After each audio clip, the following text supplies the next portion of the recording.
Boa noite. Eu não sei nem como iniciar uma live como essa. Quem nos assiste provavelmente te conhece, sabe da sua importância para a televisão, para a novela, cujo recorte é a nossa tônica, mas é uma emoção muito grande falar com alguém que viu o nascedouro da telenovela no Brasil. Seja muito bem-vindo. Muito obrigado. Eu que agradeço a oportunidade, né, de compartilhar um pouco do que eu já vivi, né, no meu trabalho profissional enquanto ator e também falar um pouco da minha vida pessoal, né, porque às vezes a gente é artista, né, e quem não é artista gosta de saber o que acontece por detrás dos bastidores, a vida pessoal. Eu estou aberto a qualquer pergunta que você tiver ou qualquer pessoa que já tenha se manifestado anteriormente aí, tá bom? Bom você tocar nesse assunto, porque eu já explico para você e para os seguidores qual vai ser a dinâmica da live de hoje. Já disse na apresentação que seria um pouquinho diferente. Nós vamos começar falando do recorte Dona Beija.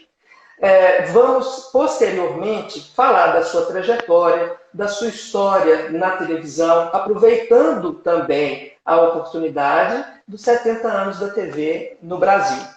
E, diferentemente do que a gente fez nas lives anteriores, nós vamos abrir um espaço de interação pelos comentários dos nossos seguidores com você. Vamos ver se essa dinâmica vai dar certo. Ao longo da live, é um pouco complicado para a gente que faz a mediação pegar todos os comentários e passar para o convidado. Então, nós vamos anunciar, vamos falar com você, seguidor, que você já pode interagir, inclusive. Mas se as perguntas vão ser feitas, é claro que nem todas poderão ser respondidas. Então, tanto eu quanto você, Haroldo, podemos selecionar, você fica à vontade para selecionar as que achar mais pertinentes. E vamos encerrar Tá também bom. falando de você. Eu não ouvi a frase, desculpe. Desculpa, vamos encerrar. O final da live vai ter como foco a sua vida atualmente, os seus projetos, as suas posições, que eu já sei que são bastante interessantes. Tá bom. Bora Ok, começar. bora. Falando em dinâmica de live, eu tenho que começar por praticamente um lugar comum nas nossas entrevistas. Sempre perguntamos para o convidado como ele foi parar em Dona Beija. Bom, eu já havia trabalhado com o Erval Rossano, que foi o diretor da novela Dona Beija, em 1980, quando eu fui para a Globo, né? E depois eu saí da Globo, fui fazer teatro, depois viajei para fora, morei fora um tempo, voltei para São Paulo. E nesse meio tempo, fazendo teatro, eu entrei em contato com a TV Manchete à época, né? Mandei meu currículo, estava voltando, né, de viagem, e aí eles me chamaram, o Erval Rossano me chamou, dizendo, olha, tem uma personagem para você. Mas isso foi no início, né, praticamente no início da novela. Ele falou, ó, tem uma personagem. Mas, pelo que eu me lembro, não era a personagem da Quarentinha, do Quarentinha, era um outro. Né? E aí eu fiquei esperando. Ele falou assim, olha, não vai ser esse aqui, espera um pouco. E o personagem só veio praticamente quase do meio para o final da, da, da novela, né? E falava-se muito mais nele do que ele aparecia, né? Tanto é que a minha participação foi muito pequena, foram algumas poucas cenas, né? Mas ele era muito falado durante toda a novela. Então ele me chamou e eu fiquei sabendo da personagem um dia antes. Foi uma loucura.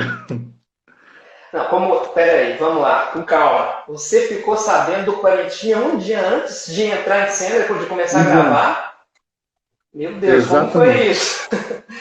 Foi loucura, né? Assim, ele falou, sabe, você vai fazer o quarentinho, o cara que já matou 40 pessoas. Eu falei, pô, né? Como é que você, né? Assim, é difícil, né, para um ator, às vezes, né? A novela tem disso, né? A novela, ela te pega de um jeito, né? Às vezes você tem um capítulo na mão, hoje em dia, eu não sei como é que tá, né? Mas você pega o capítulo num dia para gravar no outro. Então você não tem um tempo de estudo. O que você tem é um tempo de decorar as falas. E, lógico, com a sua intuição, a sua experiência, né? E a personagem que já está de alguma maneira engatilhada, você dá sequência.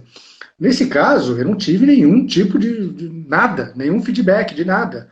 Né? Não sabia o que era, quem era essa pessoa, nada. Eu cheguei lá, né? Peguei o avião, cheguei lá na manchete, falei, isso aqui, teu personagem, isso aqui, um bandido matou 40. Ah, legal, né? E era para gravar já, sabe, no dia seguinte, né?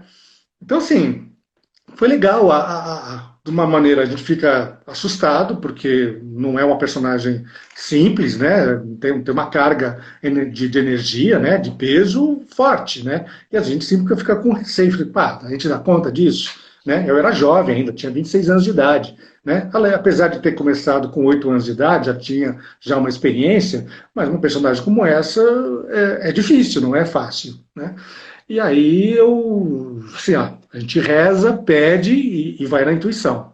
E durante todo o processo, o que foi legal é que assim, eu fui escolher minhas roupas, né? Existia a figurinista, mas eu que fui correndo atrás do que eu achava que eu seria aquele bandido. Você Né? Botei aquela montou? faixa, eu que montei. Né? Botei aquela faixa, botei o anel, botei, né? Achei aquelas roupas lá todas. Ou seja, eu fui entrando na personagem. A maquiagem também, né? Não tinha maquiagem, quer dizer, tinha maquiador e tudo, mas eu fui fazendo a minha. Né? Ou seja, eu peguei um pó preto lá para dar uma escurecida, que eu já estava, né, tava muito branquinho, né? Um cara que está no mato, pega sol, né? Tá sujo, né? E eu comecei a fazer, eu fui, durante esse processo de quase um dia e pouco, até chegar na gravação no dia seguinte, eu fiquei na minha, introspecto, eu andando lá se não me engano, a primeira cena foi acho que uma cena externa, se não me engano. Já faz muito tempo, eu não lembro dos detalhes, mas se não me engano foi isso, e eu ficava lá andando, pensando, lógico, falando as minhas frases, né, decorando e tal. Mas foi um processo interessante, né, de acessar um nível de composição que a gente, né, às vezes demora, no teatro a gente demora um tempo mais, a gente estuda, a gente vê composição do andar, do gesto, da roupa, de tudo, né? Isso foi instantâneo. Então, por um lado, foi um risco, né, mas que de alguma maneira deu certo. Hoje em dia, a gente vendo, né, eu revendo todas essas cenas aí, nossa, podia ter feito daquele jeito, podia ter feito de outro jeito, né, mas isso, ator é assim mesmo, a gente está sempre se corrigindo e achando que podia fazer melhor. Mas a gente que é público pode dizer de cadeira, ficou perfeito. O Quarentinha é um personagem completo. Depois a gente vai falar um pouco mais sobre os atributos do Quarentinha. Mas você entrou nesse mérito da composição física do personagem, que partiu muito da sua iniciativa. Me parece que você é figurinista, não é? Você já era figurinista também naquela época? Não, não, ainda não. Eu comecei a trabalhar, porque assim, eu trabalhei em várias áreas do teatro, né? Então, desde ser o cara que limpa, o cara que faz a luz, o cara que mexe no som, ou seja, que tinge a roupa, né? A gente tinha um grupo de pessoas que trabalhava meio que assim, uma comunidade, né? Cada um fazia uma coisa que dava. A gente tinha poucos recursos, então a gente que fazia. Então, a gente aprende muito nisso, né? Então, o figurino foi uma das partes. Eu não fui um figurinista, eu fui assistente de figurino, né? Mas, ao mesmo tempo, você tem todo o conhecimento, você estuda, você olha, você vê, você, né, tá em contato com grandes profissionais. Eu tive a oportunidade de trabalhar com vários deles, né? Tanto na televisão quanto no teatro. E isso, né, vai te dando uma bagagem, né? É lógico, você tem, de alguma maneira, uma certa facilidade para algumas áreas do teatro, da televisão. Né? No teatro você pode expressar mais, na televisão já tem tudo organizado, você não precisa. Essa minha atitude, né, para a composição dessa personagem, as pessoas ficavam até achando estranho, né? Porque o cara foi lá, mexeu, fez isso aqui, né? Geralmente não é assim que acontece, né? Mas eu fui tipo quarentinha mesmo, foi engraçado isso. E o Erval Rossano liberou você, pode fazer à vontade. O Erval Rossano, ele liberou você. As pessoas não estavam entendendo, porque como era uma coisa muito forte, eu entrei naquela e tomei aquilo como uma coisa minha. Eu falei, olha, ninguém mais poder me ajudar nisso aqui. Por mais que às vezes tenha um figurinista, ou diretor, ou né, sei lá quem que possa te dar uma dica, o trabalho de ator é sempre dele. Né? Você que sabe o que está se passando na tua vida, por que você atraiu esse tipo de personagem para a tua vida naquele momento. Né? Então, assim, pô, né, eu já tive várias experiências de várias personagens de todo tipo. né? E ao longo do tempo eu aprendi, falei, olha que legal, é meio parecido com o que eu estou vivendo, né? De alguma maneira, fazer uma analogia, né? Agora, você trazer para isso, para o teu universo, essa personagem, né? Naquele momento eu ainda não tinha essa consciência, eu só tive essa consciência de relacionar a personagem e a minha vida pessoal um pouco mais tarde, né? Mas foi muito forte, foi bem legal de saber, né, o impacto que causou até mesmo nos próprios colegas de trabalho, né, no pessoal da produção. As pessoas ficavam me olhando meio de lado, né, eu ficava meio afastado, e, né, meio taciturno, né, que é exatamente a figura do próprio Quarentinha, né? Eu fiz isso, né, não só em cena, mas fora dela, né, e as pessoas ficavam, né, de uma maneira surpresas com isso. Foi interessante o processo. Eu não tinha tempo para isso. Né? Falando, Eu não tinha tempo para fazer o processo laboratório, então foi durante né, o próprio dia e meio que eu tinha para começar a fazer. Né? Então foi legal. alguém do elenco chegou e falou assim, cara, você é muito doido, com um comentário assim direto. Ah, não chegou a ter, mas os olhares, né, das pessoas, você sente, né, que tem, né, tem um estranhamento, né? Porque assim, eu conhecia muitas das pessoas que estavam né, que eram do elenco, tal, algumas pessoas de produção que a gente sempre se cruza, né? As pessoas já me conheciam. Eu sempre fui muito quieto, até meus 30 anos de idade, eu era o quietinho da turma. Eu não abria minha boca para dar opinião de nada. É verdade, né? Eu não conseguia me expressar. Eu fazia em cena. Fora disso, eu não abria minha boca. Então, só depois dos 30 anos de idade é que eu abri o verbo, né? E depois, deixar falar, eu não paro, tá? Então, assim... Falando em Erval É. Rossano, a nossa homenagem a ele, vou aproveitar para agradecer a presença do filho dele, diretor também, Ah, tá aí. Erval Abreu, que está aqui com a gente. Muito obrigado, Legal. Erval. Valeu. Ah, que bom. Eu tenho um maior carinho pelo Erval, né? Ele acreditou em mim quando eu estava em São Paulo. A TV Tupi tinha acabado de fechar, né? Foi em 1900 e... não lembro agora. Não, isso é, 1980, a TV Tupi fechou em 79, se não me engano. E aí eu fiz vestibular, entrei na faculdade de administração de empresas, né? Que não tinha nada a ver comigo. Fiz lá só para entrar numa faculdade, né? Não era a minha intenção. Fiquei 3 meses, aí ele me chamou para fazer uma novela Marina na TV Globo. Então eu tenho o maior carinho por ele, né? Ele acreditou, né? Pegar um paulista, né, que ele nunca sabia quem que era, né? Lógico, ele devia ter, né, as suas informações a respeito, né, do meu trabalho enquanto ator da TV Tupi, né? Então foi bem legal. Ele sempre teve um carinho, né, como pessoa e como profissional. Guardo boas recordações dele. Você Então, disse, obrigado ao filho dele aí, né? Eu te garanto que ele tá assistindo a gente aí e está comungando com a nossa história, sem através dúvida, da dona dele. sem dúvida. Você diz que já estava escalado para o elenco, mas que outro personagem era destinado a você, desde o começo da novela. Sabe dizer qual personagem era esse? Não, ele não falou.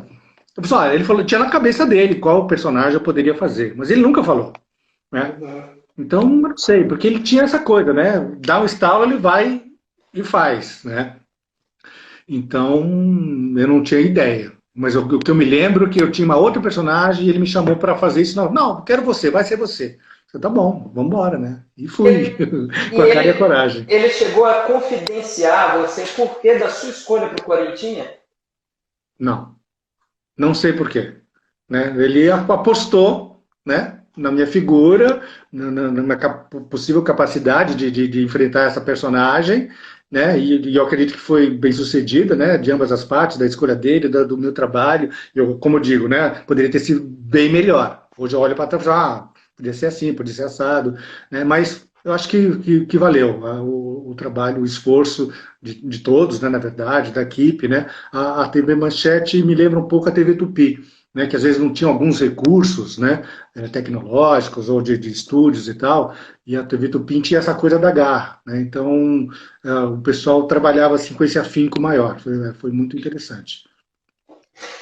Você então pegou uma novela que já estava caminhando, ao entrar na novela, ela já estava. Foi na terceira, né? Praticamente na última fase da novela. Isso. Você chegou a acompanhar os capítulos anteriores pela televisão para saber depois onde é que você iria pisar? Sim, eu acompanhava. Eu não me lembro se eu assistia todos os capítulos, mas é lógico, a gente fica esperando, né? Eu não sabia qual personagem ia ser, você fica ansioso, né? E eu esperei alguns meses, não foi assim, tipo 15, 20 dias, um mês. Foram uns 2, 3, 4 meses, eu não sei quanto tempo foi, mas era uma espera muito longa, né? E eu falei assim, acho que não vai rolar mais. Então eu já estava pensando até em outras coisas, né? Porque a gente, como ator, a gente tem um trabalho, faz um trabalho de novela, praticamente 5, 6 meses, né? E depois você fica desempregado. Às vezes você emenda uma outra novela, ou vai para a televisão. Então a gente aprende a lidar com isso, né? Que sabe que daqui a 4, 5 meses, o terceiro mês já está pensando para onde vai, né? Então, ao longo do tempo, eu fui aprendendo a não ter mais essa ansiedade, né? Porque a gente fica, né? Porque a gente tem que pagar conta, pagar aluguel, pagar, né, comida, e você tem que ter emprego, né? Uma profissão muito difícil, né? É lógico, depois de um tempo que você tem né, uma carreira e tal, essas coisas funcionam com mais facilidade. Mas mesmo assim você tem momentos de dificuldade, né? Né, a carreira de artista, de ator, principalmente, é muito difícil, né? Para você sobreviver dela, né? E, então, graças a Deus, eu tive sorte. Nunca ganhei milhões, né? Mas dava para pagar minhas contas, né? Dava para comprar uma roupa legal, dava para ter meu carro, né? Ter meu aluguel. Foi tudo sempre legal, né? Então, eu agradeço. Eu trabalhei como ator profissional durante 22 anos, né? Desde os 8 anos de idade até os 30. Então, eu agradeço e olho o meu passado com uma reverência, sabe? Às vezes eu acho que é de uma outra encarnação, de tão longe, de tão distante que é, né? Porque já faz muito tempo que eu parei, né? De atuar, né? Nunca deixei de estar em contato, de fazer outras coisas relacionadas, mas a gente fica um pouco distante, né? Do contato, às vezes, com os amigos, com os atores, né? Pessoal de produção. Você, Então, foi uma época boa. me desculpa, você fala das dificuldades como ator, e eu lembro agora das nossas dificuldades como entrevistador, da minha dificuldade como entrevistador amador. Eu vejo pelos comentários que disseram que o áudio está dando eco, pelo menos o meu. Então, qualquer problema na transmissão, pessoal, vou pedir a colaboração de vocês, de falarem conosco se há algum problema de imagem, de som, porque a gente tenta ajustar, tá bom? E eu já peço desculpas por isso. Voltando agora, Haroldo. Uma coisa também que é inevitável não passar por ela, o Quarentinha ele entra, como a gente já disse, já do meio para o fim da novela, e vem trazendo uma carga, uma energia muito forte, cenas muito fortes, brutais até, muito sangue, né? Saindo também um pouco daquele lirismo do romance da Beija com Antônio, da Maitê com Gracinha. Você sabe porque chegaram a te dizer por que colocar um Quarentinha dentro dessa narrativa? Não, o pouco que eu me lembro, eu não sei nem se ele fazia parte dessa história. Eu me lembro que na época eu li alguma coisa de quem era esse Quarentinha, agora esses dias, né? Eu fui pesquisar no Google e tal, não achei nada, né? Então, assim, quem foi o Quarentinha? Não achei. Mas eu me lembro que na época, eu falei, olha, foi um bandido mesmo e tal, matou 40 pessoas, eu sei, eu não tinha muita informação sobre ele, né? Se tinha pai, se tinha mãe, se tinha irmãos, eu não sabia nada. Então você cria da sua cabeça essa personagem. É lógico, tem o histórico dele, né? É lógico, para uma novela, apesar de ser uma personagem muito violenta, né? Mas ao mesmo tempo com uma cara de jovem, né? Essa coisa de ter uma coisa de jovem, né? De uma certa inocência, né? Que eu sempre carreguei ao longo da minha carreira, né? Às vezes ser ter uma imagem mais jovem do que eu aparentava, né? Eu tinha 26 anos na época, mas tinha cara de 18, 20, né? Então, assim, a barba ainda estava para crescer. Nos últimos dias de gravação, que a barba estava um pouquinho maior, né? Então, assim, trazer uma personagem como essa para uma novela dá é um gancho, né? Porque as pessoas querem o vilão, ou querem o bandido, ou querem aquele que, de alguma maneira, trouxe o medo para as pessoas da novela, né? Para os personagens da novela. E, na verdade, a gente sente isso no nosso dia a dia, né? Da nossa vida, né? De um bandido, de assalto, de uma série de coisas. Né? A gente se depara com os nossos próprios medos. Né? Então, a novela, a arte, de representar, né? Ela tem muito disso, da identificação e de você utilizar aquilo que você está vendo como um processo de crescimento pessoal e espiritual. Né? Eu encaro a arte como essa forma de entendimento e de autoconhecimento. Né? Até aquele momento, eu encarava aquilo apenas como uma profissão, fazia parte do meu currículo e seguia em frente. Né? Qual é o próximo? Né? E hoje em dia a gente vê, hoje em dia eu já estou um pouquinho mais velho, né? Já sou um idoso, já estou com 60 anos de idade. Essa novela foi há 36 anos atrás. Faz muito tempo, você não tinha nem nascido, né? Não, não tinha. Então, assim, eu acho legal, né? O interesse de você, de outras pessoas que estão envolvidas, né, nesse grupo aí, né, de se interessar pela história da TV. Né? A gente está passando 70 anos da história da TV brasileira e eu acho muito legal, né? Porque a gente não tem, brasileiro não tem essa coisa de memória. Né? Às vezes, há muito tempo, fica pensando, pô, eu fiz tanta coisa, ninguém está nem aí com isso. Mas, às vezes, quando chega uma situação como essa, fala, legal, né, a gente fala do momento em que a gente viveu e também de um pouco, de trazer o que é que essa pessoa que fez aquilo lá está pensando hoje. Mas como ela se expressa. Eu tenho certeza de que o seu trabalho não ficou marcado só na geração dos seus contemporâneos. As outras gerações, ainda mais com a internet hoje, a gente pode acompanhar trabalhos antigos, né? As novas gerações acabam admirando o que você fez também. Eu achei engraçado aqui nos comentários o Tiago Leonardo, que é o nosso administrador, o idealizador da página, falando que você parecia um anjo matando todo mundo. E antes de a gente fazer a entrevista, conversando sobre como vai ser, o que a gente vai perguntar, ele fez uma análise tão perspicaz do seu personagem que eu faço questão de reproduzir para você. E tem a ver com essa questão da sua juventude. O Quarentinha, primeiro ele é anunciado na novela, todo mundo falando, o Quarentinha está se aproximando de Araxá, e todo mundo com medo, e a gente aguardava aquele clichê do bandido novelístico, teledramatúrgico. Isso. E aparece um adolescente que coloca medo na maioria praticamente todos os homens bravios do sertão mineiro daquela época, e praticamente, né, com perdão da palavra, mas um sex symbol assassino. E isso dialoga muito também com outros pontos de caracterização da novela. O Gracindo Júnior, por exemplo, que já tinha 40 anos na época em que atuou, fez um personagem na primeira fase que tinha 17. Então, você acha, ou chegou a ser falado taxativamente para você, que a direção de elenco queria brincar com isso, queria quebrar o clichê?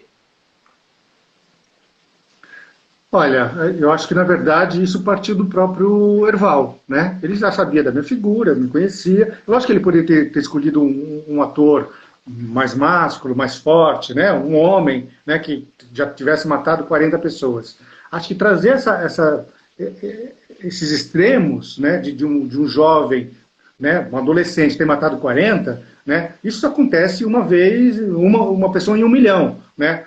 Então, assim, acho interessante essa abordagem, né? Eu já tive várias outras personagens durante a minha carreira, exatamente trazendo essa dualidade, né? Essa coisa da inocência e também tem esse outro lado obscuro que todo mundo traz, né? Todo mundo tem isso dentro de si, né? Então, eu, de alguma maneira, eu representei e trouxe isso, ou as pessoas que me chamaram sabiam de que havia dentro de mim essa possibilidade, a possibilidade de expressar isso enquanto ator, né, para poder ter né, porque assim, podia dar tudo errado, né, essa personagem. Pô, o cara foi lá, não rolou.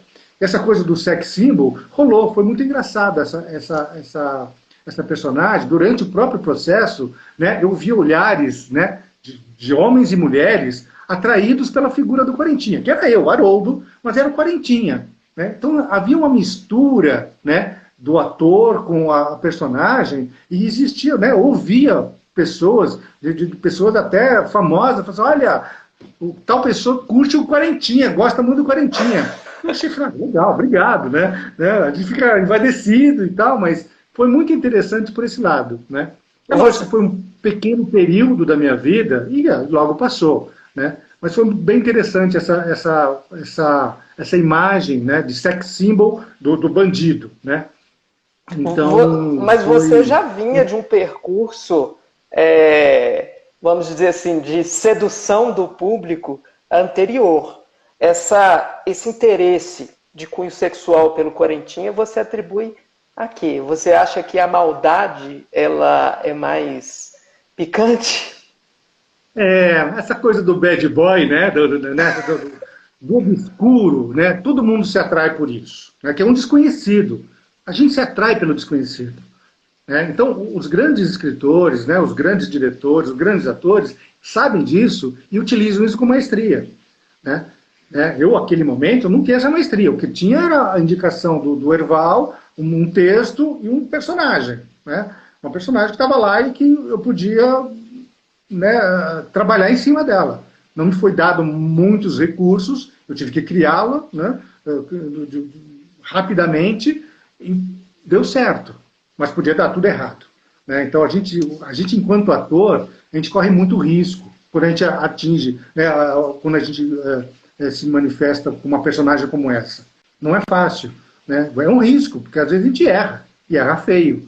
Né? No caso, deu sorte. Né? Então, eu tive, graças a Deus, no contato com diretores, com outros atores, né, eu tive uma grande escola. Né? Comecei pequeno, trabalhando com grandes astros da TV. Né? Então, eu era sempre pequenininho e ficava só observando. Né? Eu ficava olhando como eles falavam, como é que eles interpretavam, como eles agiam com outros atores. Então, isso tudo foi criando dentro de mim uma forma de ver o mundo. Né? Então, foi muito interessante essa forma. Então, você está em contato com grandes atores, você está em contato com a experiência.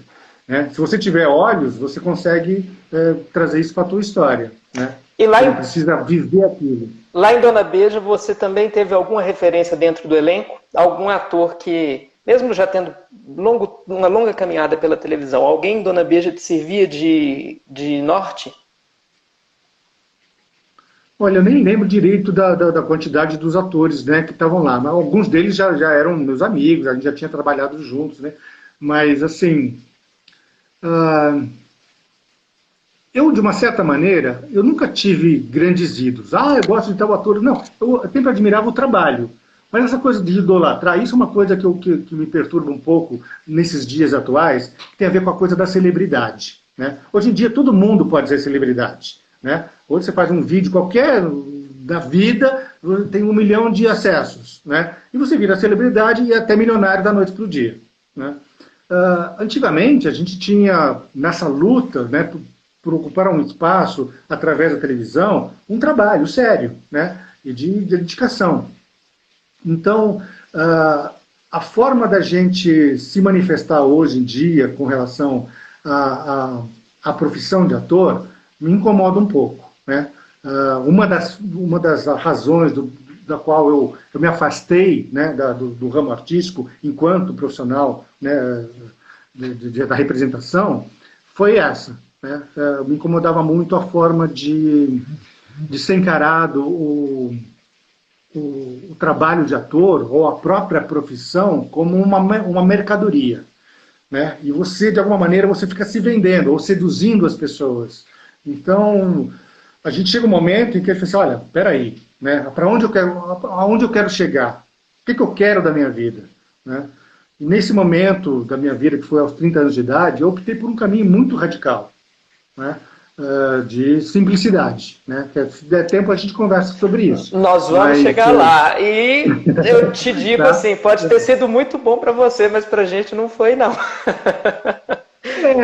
Tem isso. Assim, lógico, tem muitos atores. Assim, a cada dia aparecem 10, 15, 20 atores, novos atores, que são muito bons. Né? Às vezes não tem a mesma chance, não tem a mesma oportunidade, ou o mesmo olhar de um diretor. Né? Porque hoje em dia tem essa coisa do diretor descobrir novos atores.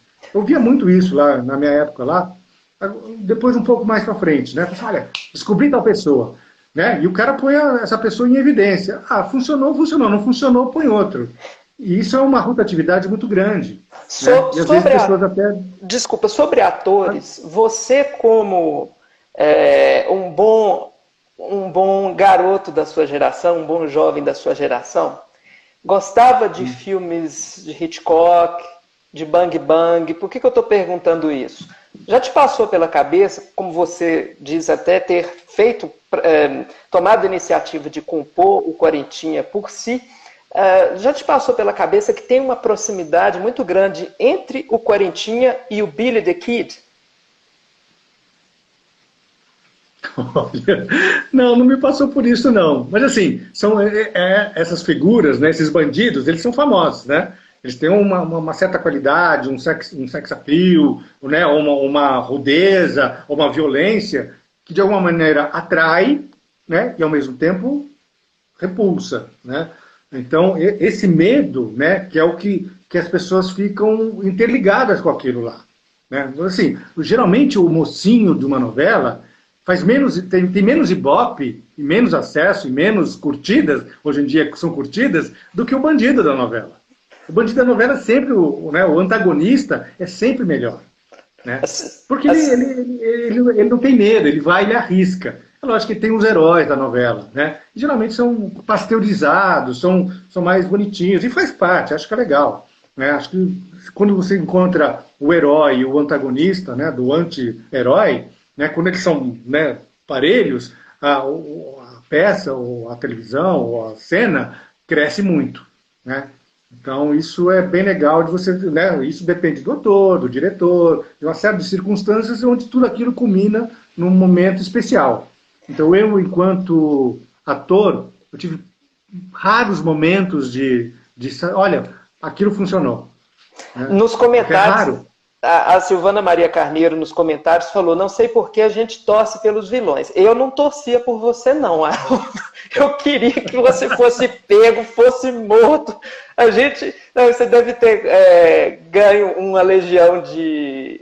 Na verdade, não você, o Quarentinha, deve ter ganho uma legião de admiradores e de... como é que eu posso dizer? Me deu branco aqui completamente. Não seriam inimigos, não, mas enfim.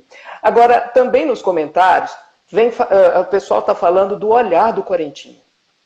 O Quarentinha tinha um olhar, eram seus olhos, mas a expressão do olhar, aquele olhar penetrante, como dizia o Dr. Hans, que era o personagem do Guilherme Caram, aquele olhar, ele contrastava com a sua imagem angelical. Era o único aspecto físico de vilania, de maldade que a gente conseguia enxergar.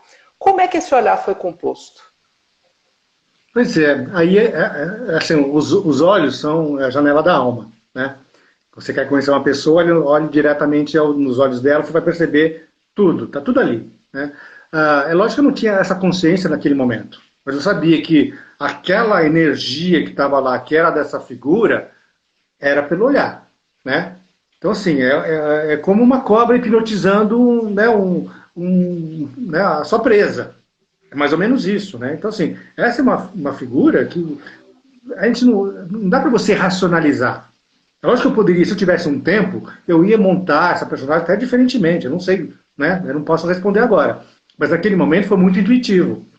E aquela figura, né, do anjo matador, né, que tem essa cara, ainda que tivesse lá sujo, com uma barbinha, com a cor, descabelado, uma roupa, né, meio esquisita, tinha essa figura da inocência, né, que é um jovem. Como é que um cara jovem mata 40 pessoas? Né? Qual o motivo que levou esse cara a matar 40 pessoas?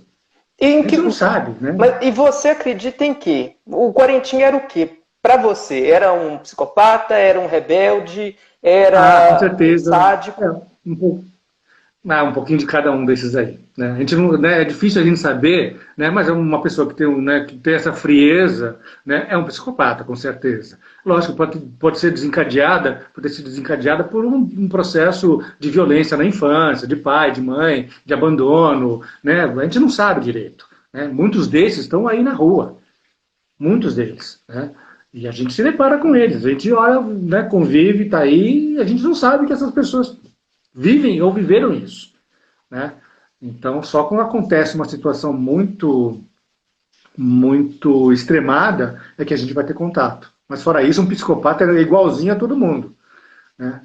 E numa novela, na arte, né, vale tudo, né, desde que seja com qualidade, com um certo conhecimento, né, uma base estruturada de conhecimento da vida psicológica, postural, né, tem uma série de dados que você vai juntando ao longo do tempo, né, para chegar em determinado momento você poder expressar aquilo da melhor maneira possível, né. Então, eu achei que naquele momento, essa figura, através do olhar, né, expressava isso, né? Então, era a única coisa, porque ele praticamente não falava muito, falava pouco, era de poucas palavras, né? Não tinha um discurso, né, verbal, era mais discurso do olhar mesmo, da figura, né?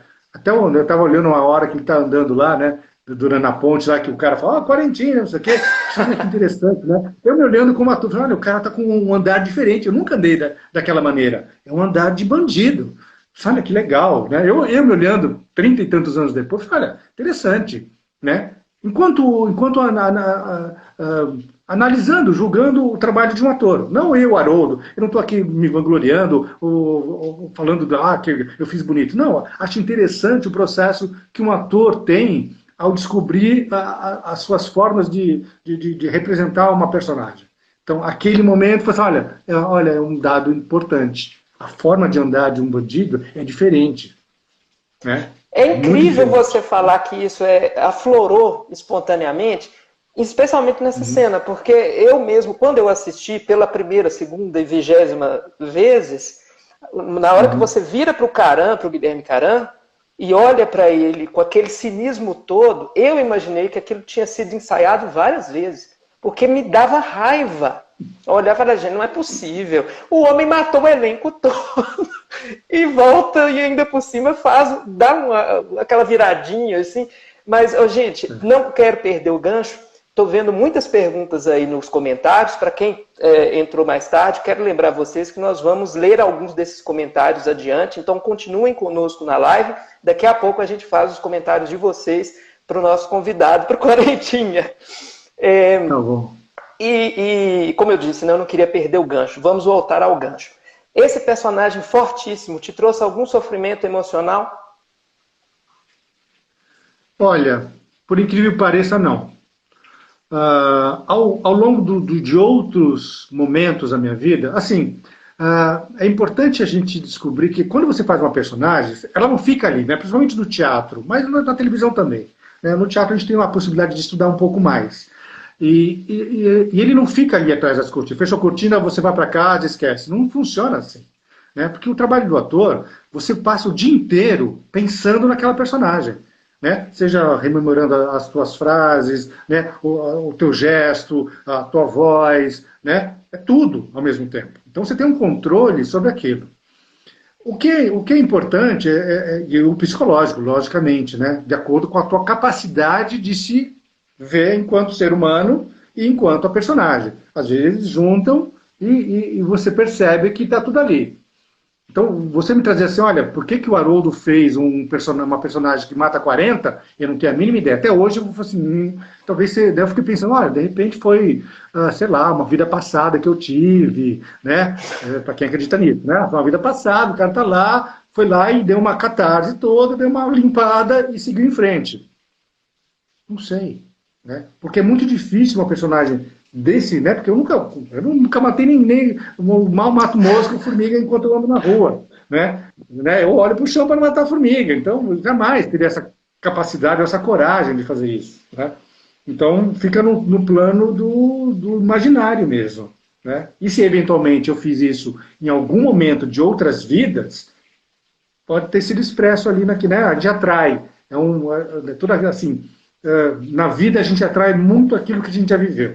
Seja nessa ou em outras encarnações, a gente meio que rememora. Você pode ficar naquilo, né? Eu tive outras personagens importantes da minha vida, da minha carreira, que estão até hoje, né? O meu Pelé de Lima está até hoje. As pessoas falam, legal, até hoje. Tá, legal, né? Mas, né? Já foi, né? Para mim é um período jurássico da minha vida, né? de muito tempo atrás, né? Mas ao mesmo tempo é legal, porque ficou no imaginário, na emoção, na energia das pessoas. O Então, pessoal tá a lembrando figura do meu pé de laranja lima aí nos comentários muito, também. até hoje. Às vezes eu boto uma fotinho, ou uma pessoa me marca de uma foto que eu tenho, não sei o quê, vai lá, tudo bom, que legal, que lembro. E faz 50 anos, cara. É Nós muito vamos, tempo. nós vamos abrir uma janela só para o meu pé de laranja lima daqui a pouco também. Quem tem saudades dessa produção, fique conosco e chame também quem não está conosco e gosta dessas memórias. Agora, um pouquinho sobre as gravações, Haroldo, o que chama atenção nas cenas do Quarentinha é a quantidade de cenas noturnas, o que é natural para um bandoleiro, né? A que horas exatamente essas cenas eram gravadas? Onde eram aqueles matagais em que o Quarentinha sempre aparecia? Como era o contexto? Pois a maioria das cenas eram noturnas, sim. Acho que para trazer um pouco essa coisa do soturno, né? Do medo, né? Que está escondido atrás das árvores, tem tudo isso, né? Aí tem uma coisa da própria escritura e da própria direção, que eu acho que foi acertada, né? Acho que tem uma ou duas cenas, uma hora que eu mato o Jonas Mello lá, né? Nosso querido, saudoso, né? Que nos deixou há alguns dias atrás, né? Aquela foi uma cena diurna e até aquela que eu estou passando lá na pontezinha. O resto é tudo noturno, se não me engano. Eu me lembro até uma cena que eu estava na porta da casa da Beija, né, com um chapéu, naquele momento estava usando chapéu, que estava, né, chovendo. Eu não sei se era chuva de verdade ou se era caminhão de coisa, eu não lembro direito. Mas eu estava com febre de quase 40 graus. Aquela cena em que Percebe? você e a Maitê Naquela finalmente se cena que eu encontram? estou assim, fora da casa, olhando para a casa da Beija, numa cena externa, noturna. Eu estava com febre de 40 graus, eu não falei para ninguém, né? Em outros momentos, você, cara, vou pro hospital, vou para, né, pro pronto-socorro, tomar um negócio, nada. Então, assim, eu banquei o durão, né? E ninguém ficou sabendo. Agora, eu estava lá tremendo debaixo daquela chuva, né, me molhando com coisa de 40 graus. Então a gente passa, às vezes, algumas situações, né, que ninguém sabe, né? É só a gente, enquanto ator, ou as pessoas envolvidas, é quem sabe da dificuldade que, às vezes, a gente vê tudo bonitinho, certinho, não sabe que demorou horas para você esperando aquela cena, né? Porque na televisão, você espera muito. Você vai lá às 8 horas da manhã, você vai gravar às 4 da tarde. Né? Hoje em dia, a gente tenta de alguma maneira, né, a produção ficou tão, né, sofisticada, que às vezes você consegue gravar, chegou, gravou, vai embora. Né? Mas mesmo assim tem um volume muito grande. Às vezes quebra lá a câmera, a luz não está boa, o ator atrasou, tem uma série de dados que fazem parte desse processo. Né? Mas é interessante saber que a gente, enquanto ator, tem muita dificuldade para deixar o produto final chegar lá na tua casa, você sentado no seu sofá, que bonito, que bom, que ruim, né? Então, essas imagens noturnas, uma delas que me chamou a atenção foi essa, né? Deu com febre de 40 graus. E foi difícil, mas a gente encara, né? E vai. Pouco depois Essa é a profissão de ator. Pouco depois dessa cena em que você está agora revelando para nós, né, com febre de 40 graus, na porta do Liceu da Beija, pouco depois dessa cena, você aparece e tenta violentar, você não, o Quarentinha tenta violentar a personagem da Maitê Proença. Essa sequência, existiu um hiato, um intervalo entre as duas, né? Uma foi gravada fora, outra em estúdio. Quando você participou de estúdio, você já estava recuperado? Com certeza. Acho que foi esse dia porque assim, todas as cenas noturnas foram gravadas em 1 ou 2 dias, né? Como eram as cenas externas e tal, se não me engano. Depois é que eu voltei, acho que eu gravei poucos dias, eu não gravei muito tempo, né? Porque eram poucas cenas, eu não tinha, deve ter sido umas 10 cenas, eu não lembro direito, mais ou menos isso. Né? E aí eu gravei em 2, 3 dias externas e acho que um dia interna, né? no estúdio. Então, eu não lembro se eu fiquei saudável antes ou depois, mas no dia que eu me encontro lá com a Maitê, né, na personagem Dona Beija, eu estava tranquilo, estava bem. Então, foi legal. Essa cena é praticamente também o arremate. Ela foi ao ar no último ou no penúltimo capítulo, se não me engano. Acho que sim. Antes de ela acontecer, e antes de acontecer também a cena que nós já citamos com Guilherme Caran, que era o Dr. Hans na novela, você sumiu. O seu personagem mata o personagem do Jonas Mello, o promotor José Carneiro de Mendonça. Você dá um tempo e retorna no último capítulo. No começo, no começo não, porque você já entrou no final, mas esse regresso era programado mesmo para o último capítulo, ou a repercussão positiva do personagem fez com que clamassem pela volta dele? Talvez, eu não sei. Eu não saberia te responder hoje, né, o que aconteceu. Mas acontece muito isso. Em novela tem muito disso. Né? Às vezes uma personagem está lá apagado e o ator é bom, ou a cena funcionou, né? O diretor ou o autor muda para, opa, vamos aproveitar isso aqui que deu certo. Então, provavelmente pode até ter acontecido isso. Eu não sei te responder. Mas se foi, acho que, né, foi acertado, né? Enquanto personagem, enquanto, né, enquanto obra artística, acho que foi uma personagem importante, apesar de pequena, né, de ter pouca cena, né, enquanto ator, mas ele era muito falado, né, então ficava nesse imaginário das pessoas, né, e trouxe uma culminância na energia da própria Beija, né, olha, eu cansei da vida, me mate. E ele não queria matar, ele queria outra coisa, né? Ele matou todo mundo em volta, mas para chegar na Beija, olha, já ouvi muito a dona Beija, eu quero ela, né? Então, tinha isso, né? Então, o que é que chega uma pessoa, né? O que é que o cara... Né? Lógico, a dona Beija era admirada e desejada, né, por todos, de alguma maneira. Né? E não menos pelo Quarentinha também, né? O tema de abertura da novela falava isso, era quase a narrativa da novela inteira, né? Mas, Haroldo, sim, desculpa, teve um delay aqui na conexão. Eu queria saber, você fala naturalmente você vai se lembrar de uma cena em que você gravou com 40 graus de febre, mas outras cenas de peso nessa novela também ficaram marcadas na sua memória? Você consegue se lembrar com detalhes? Por exemplo, da cena da morte do José Carneiro de Mendonça? Daquela perseguição? Porque ela também é uma das cenas antológicas da novela, não é? Você se lembra como é que foi feita a sequência? Que ela é uma cena muito complicada. Com o Jonas Mello, é isso? Com o Jonas Mello, isso. Tá, eu não lembro direito do nome das personagens. Né, mas assim... não, tudo bem. Assim, toda a sequência gravada, eu não participei, né? Dessa correria atrás do Quarentinha, que eram outras pessoas, outros personagens. Eu só aparecia naquele momento atrás do arbusto e enfiava as duas facas na personagem do Jonas Mello, né? E aquele olhar de sanguinário, né? Então, assim, foi muito rápido aquilo tudo. Eu não tive o contato, né? O problema o problema não, faz parte do nosso trabalho, né? Enquanto ator. Às vezes você faz uma cena que você não teve contato com aquele ator, com aquela situação. Então você tem que trazer toda aquela energia do que foi passado, imaginar, para trazer aquela emoção para aquele momento.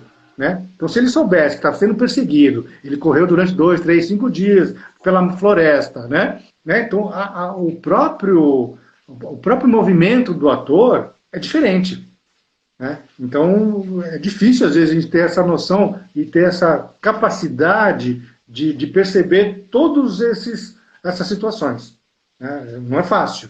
Então, se você tem um bom diretor, você fala, olha, presta atenção, o cara está vindo dali, a gente já gravou essa cena, aconteceu isso, isso, isso. Então, um bom diretor fala isso para você, ele te dá algumas dicas, porque ele passou aquilo, eu não.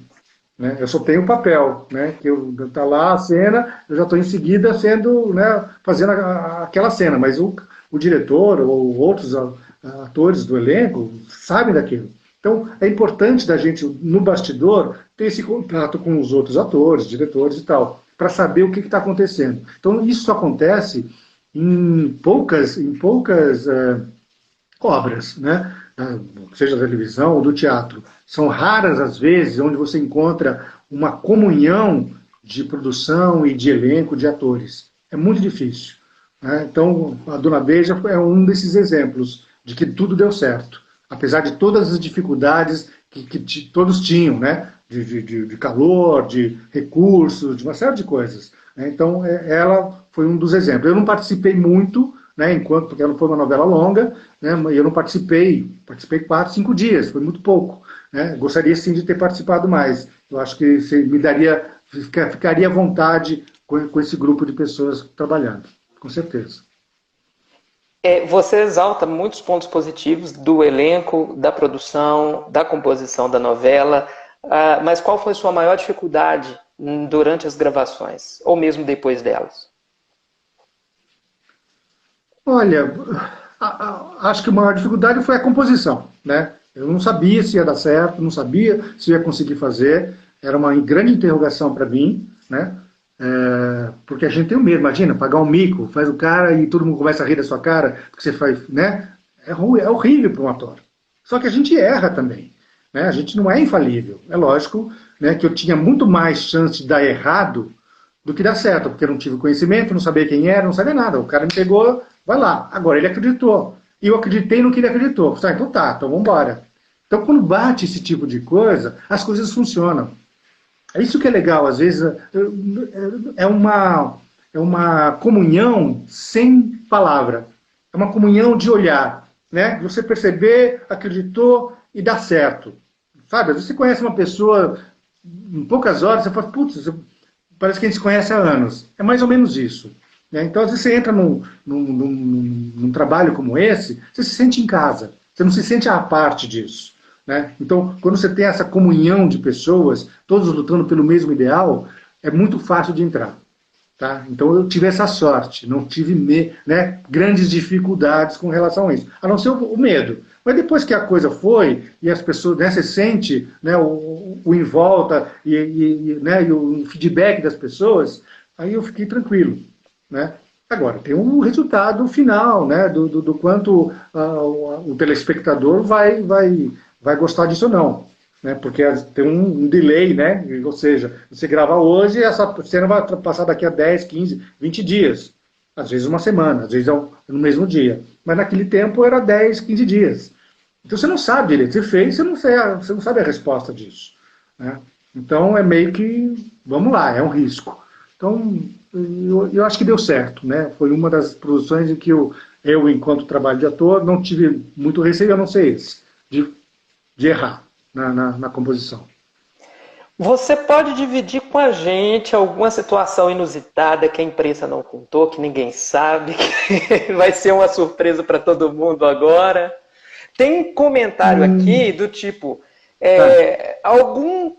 como você foi picado por pernilongo no Matagal, se você viu a voz se você ouviu a voz do Quarentinha dublada para o espanhol, tudo isso a gente vai tratar daqui a pouquinho, mas isso me força a perguntar, tem alguma situação inusitada, alguma curiosidade que você pode dividir com a gente?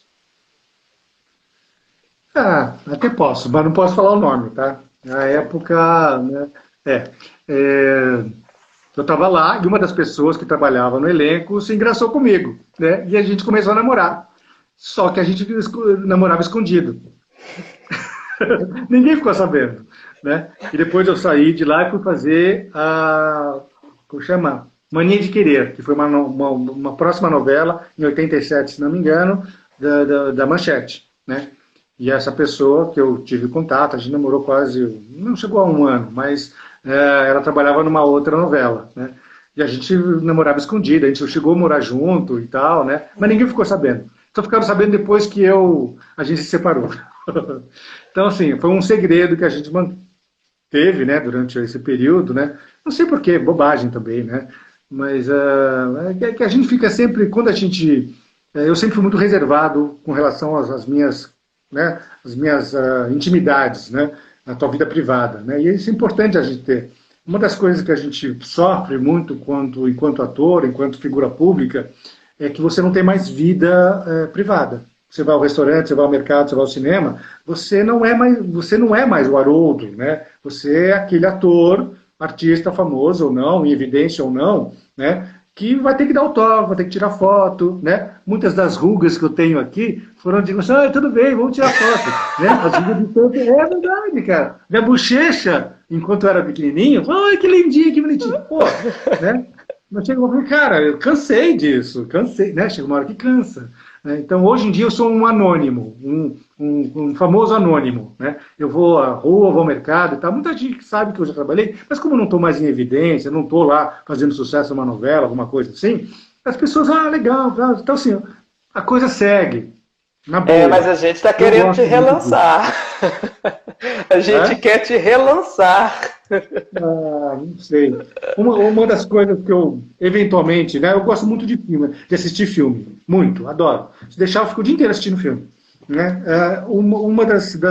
Se eu voltasse a atuar, talvez fosse para fazer cinema.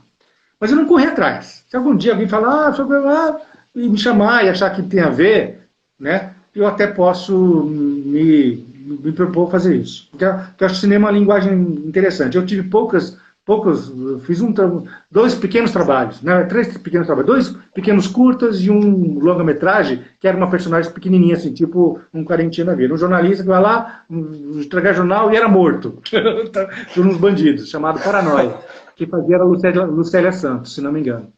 Né, um filme de 1900 e bolinha, sei lá, tinha 1970 e pouco. Né? Então, sim, eu gostaria, né, enquanto, né, imaginário da minha cabeça, mas eu, enquanto Haroldo, falo assim, olha, dá muito trabalho, né? Porque você tem que criar toda uma história que não é sua. Você tem que acessar energias, situações, emoções que não são suas, ou que foram suas e que você adapta para aquela situação. Eu me lembro quando eu era pequenininho e eu chorava muito. Mas como é que você chora? Não sei o quê. Eu pensava no meu avô que tinha morrido. Né? Toda vez que eu lembrava do meu avô, eu chorava.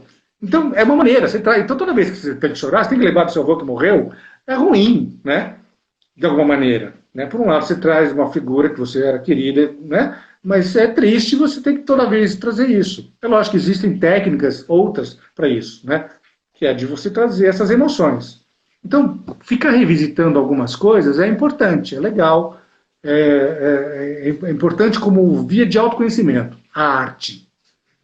Se você for apenas para ser famoso, ganhar dinheiro, cara, tu está indo para o outro lado. Está indo para o lado da tua vaidade, do teu ego, né? E você vai fazer mais mal para você e para a sociedade do que bem. Né? Então, muitos dos cursos que eu ofereci, ou dos movimentos que eu tive, era sempre para trazer para as pessoas esse olhar para dentro. Olha para si. A arte serve para isso. Não é para você ficar famoso e rico. Se ficar famoso e rico, maravilha. Mas não tome isso como a coisa mais importante. Que hoje em dia a gente transforma isso em celebridade. Né? Então a pessoa é célebre. O que ela faz? Ela não faz nada às vezes. Não? Tem uma coisa que é bobagem, é superficial. Não vai trazer nenhum bem para a sociedade. Então, a gente, enquanto formador de opinião, a gente tem sabe, a gente tem um compromisso, né, de responsabilidade sobre o que fala, sobre o que pensa e sobre o que faz. Né? Porque muita gente fala, eu gosto do Haroldo, porque ele fez a personagem isso, não sei o quê, vou vestir a roupa que ele estava usando, vou matar 40, né? E daí todo mundo vai olhar para mim. Não pode. Né? Ela tem que saber separar isso. E o maior problema dos atores em dia, e quando eu revisitei alguns amigos que fazem sucesso, ou fizeram sucesso, que a gente trabalhou juntos, é a forma que tem de separação do ator e da pessoa. A pessoa, ela encarna essa figura, porque o ator tem uma aura, né?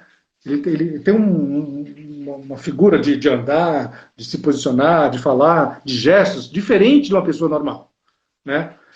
E eu perdi um pouco isso. Hoje em dia eu sou mais relaxado, mas na época você faz pose, né? Porque você não pode ficar mal na fita. Você tem que andar bem vestido, não pode não pode, cara, né? Porque vai sair na revista. Alguém vai falar mal de você, você não pode, né, tratar mal o seu público, e assim vai. Né? Haroldo, então, a gente entrou já no mérito da sua carreira e do ofício da atuação. Eu queria abrir um espaço agora para a gente ler um pouquinho os comentários. O que você acha? Tem muita gente falando sobre isso. E como você compôs... Eu estou vendo aqui, mas parou aqui. Você que está olhando aí, você está anotando...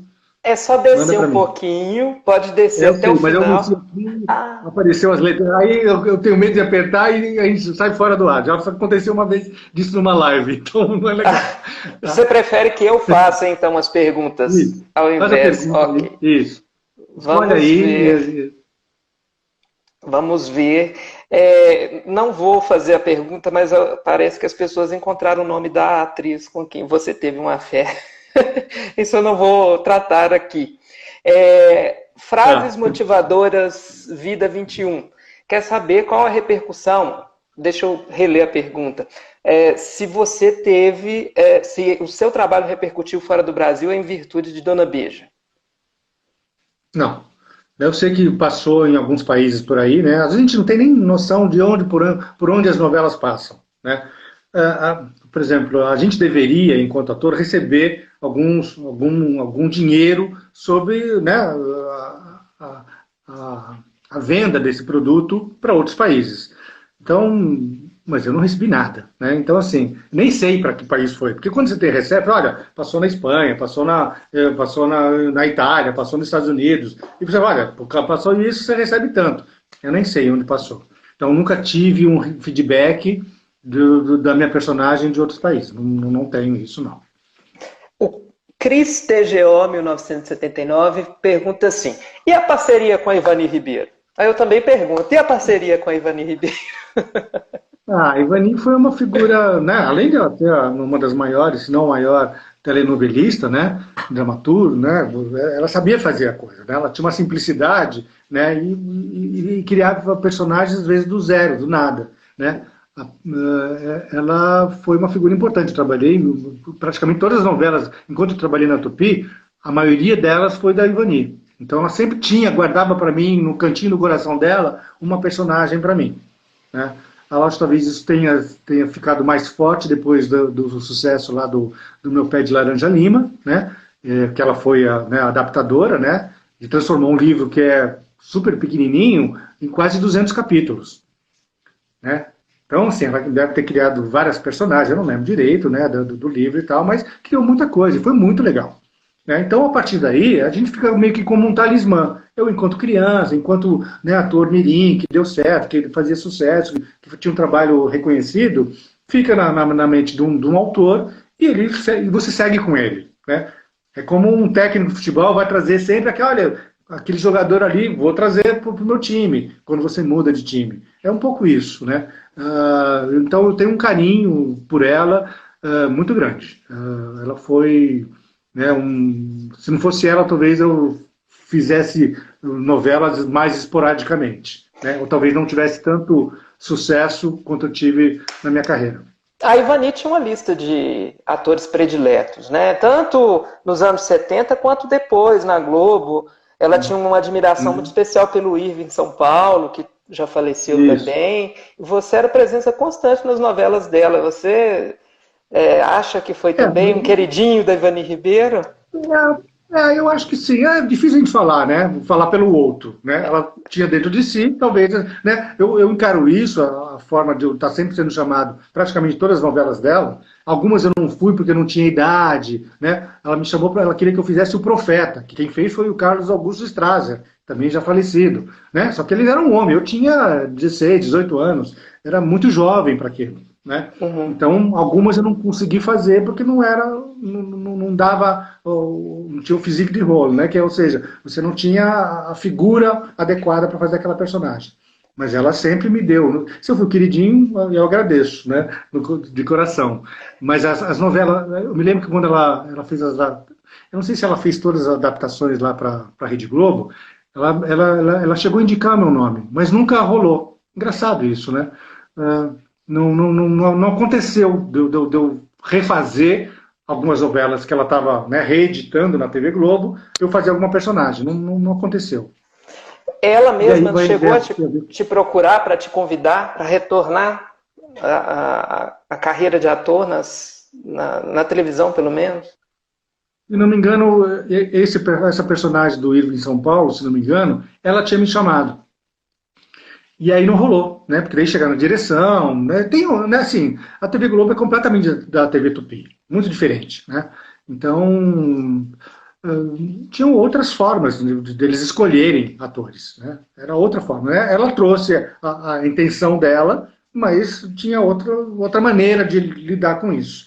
E eu nunca tive acesso a isso, né? Então quem me chamou foi o Erval Rossano, né? Foi outra história. Eu, na verdade, só fiz 2 novelas na TV Globo, né? A Marina, né?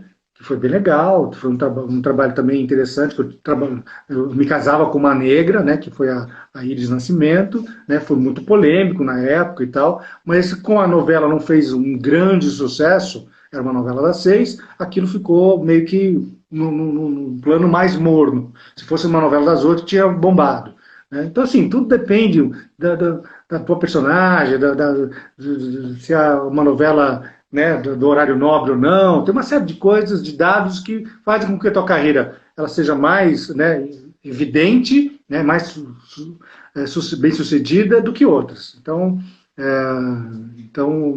eu me lembro que eu tive poucas novelas onde eu tive essa possibilidade de estar mais em evidência. Você acabou respondendo. Desculpa, você acabou respondendo a pergunta do Edson Vilares, que mora aí perto de você, no interior de São Paulo, sobre a novela Marina. Ele queria saber da sua avaliação a respeito dessa novela. A Florinda Mendonça pergunta qual foi a repercussão. Você chegou a comentar isso já conosco, mas as pessoas tinham medo do Quarentinha na Rua, voltando agora para o recorte da Beija? Olha, eu acho que eu era tão diferente, né, da composição na rua, que eu acho que eu nem me lembro de ter sido abordado na rua. Eu não me lembro, faz muito tempo. Tá?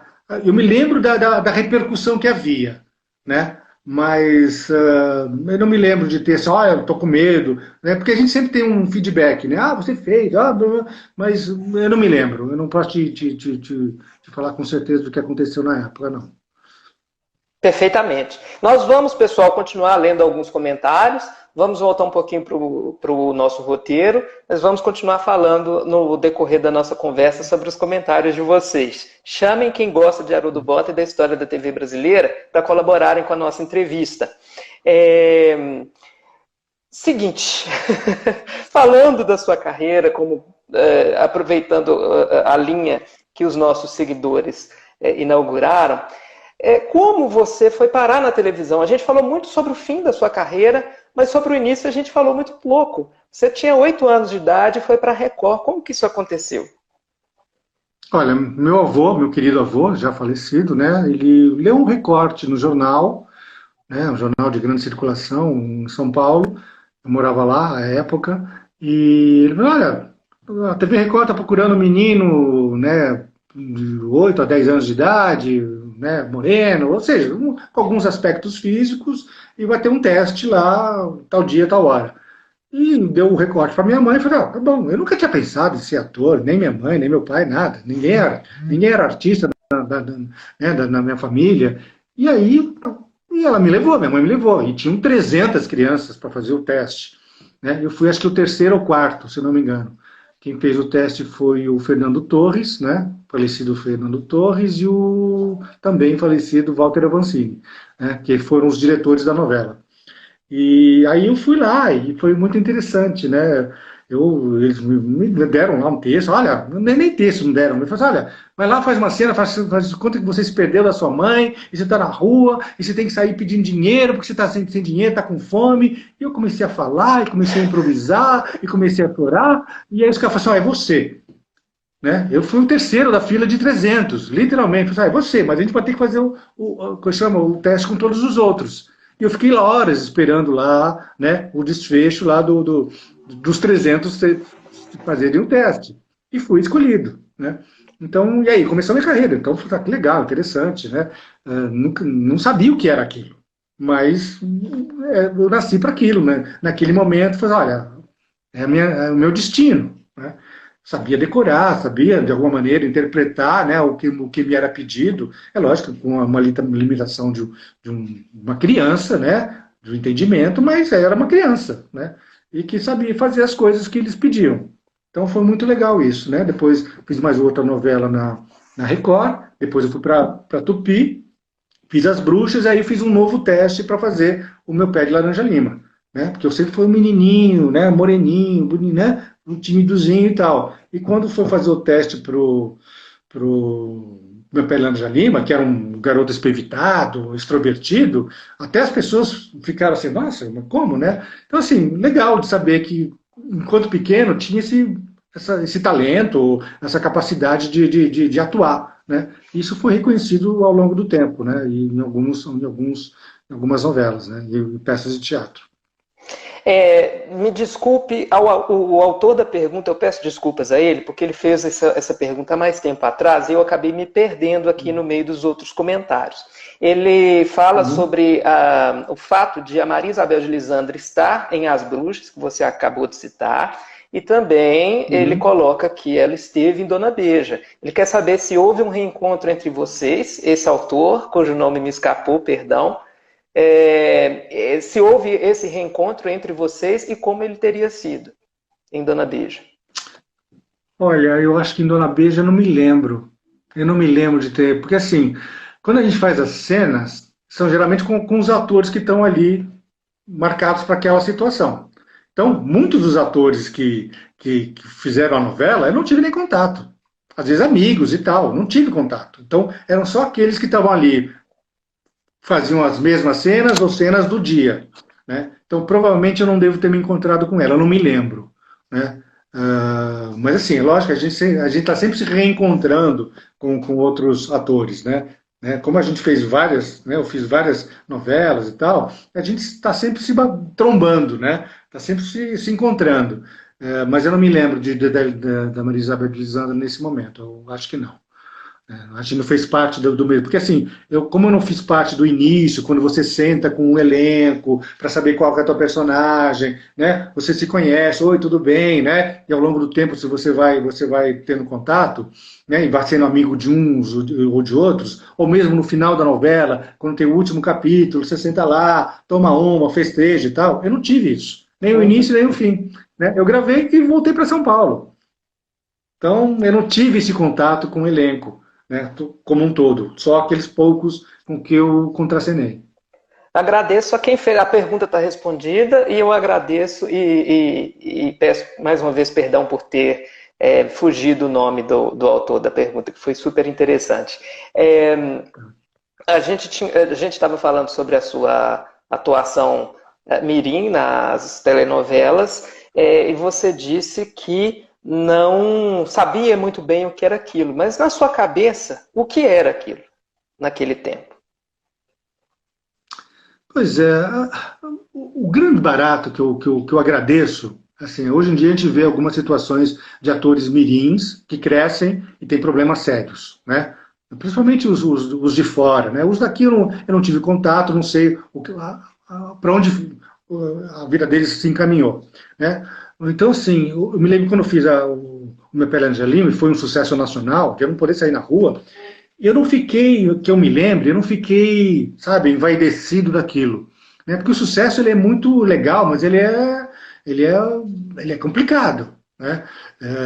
O sucesso ele te tira do chão e você acha que você é melhor do que as outras pessoas. E eu, em algum momento, um pouco maior, quando eu vim para a Globo, eu senti um pouco isso. Né? Porque eu trabalhei durante 10 anos na TV Tupi e o reconhecimento era grande, mas não tanto quanto da Rede Globo.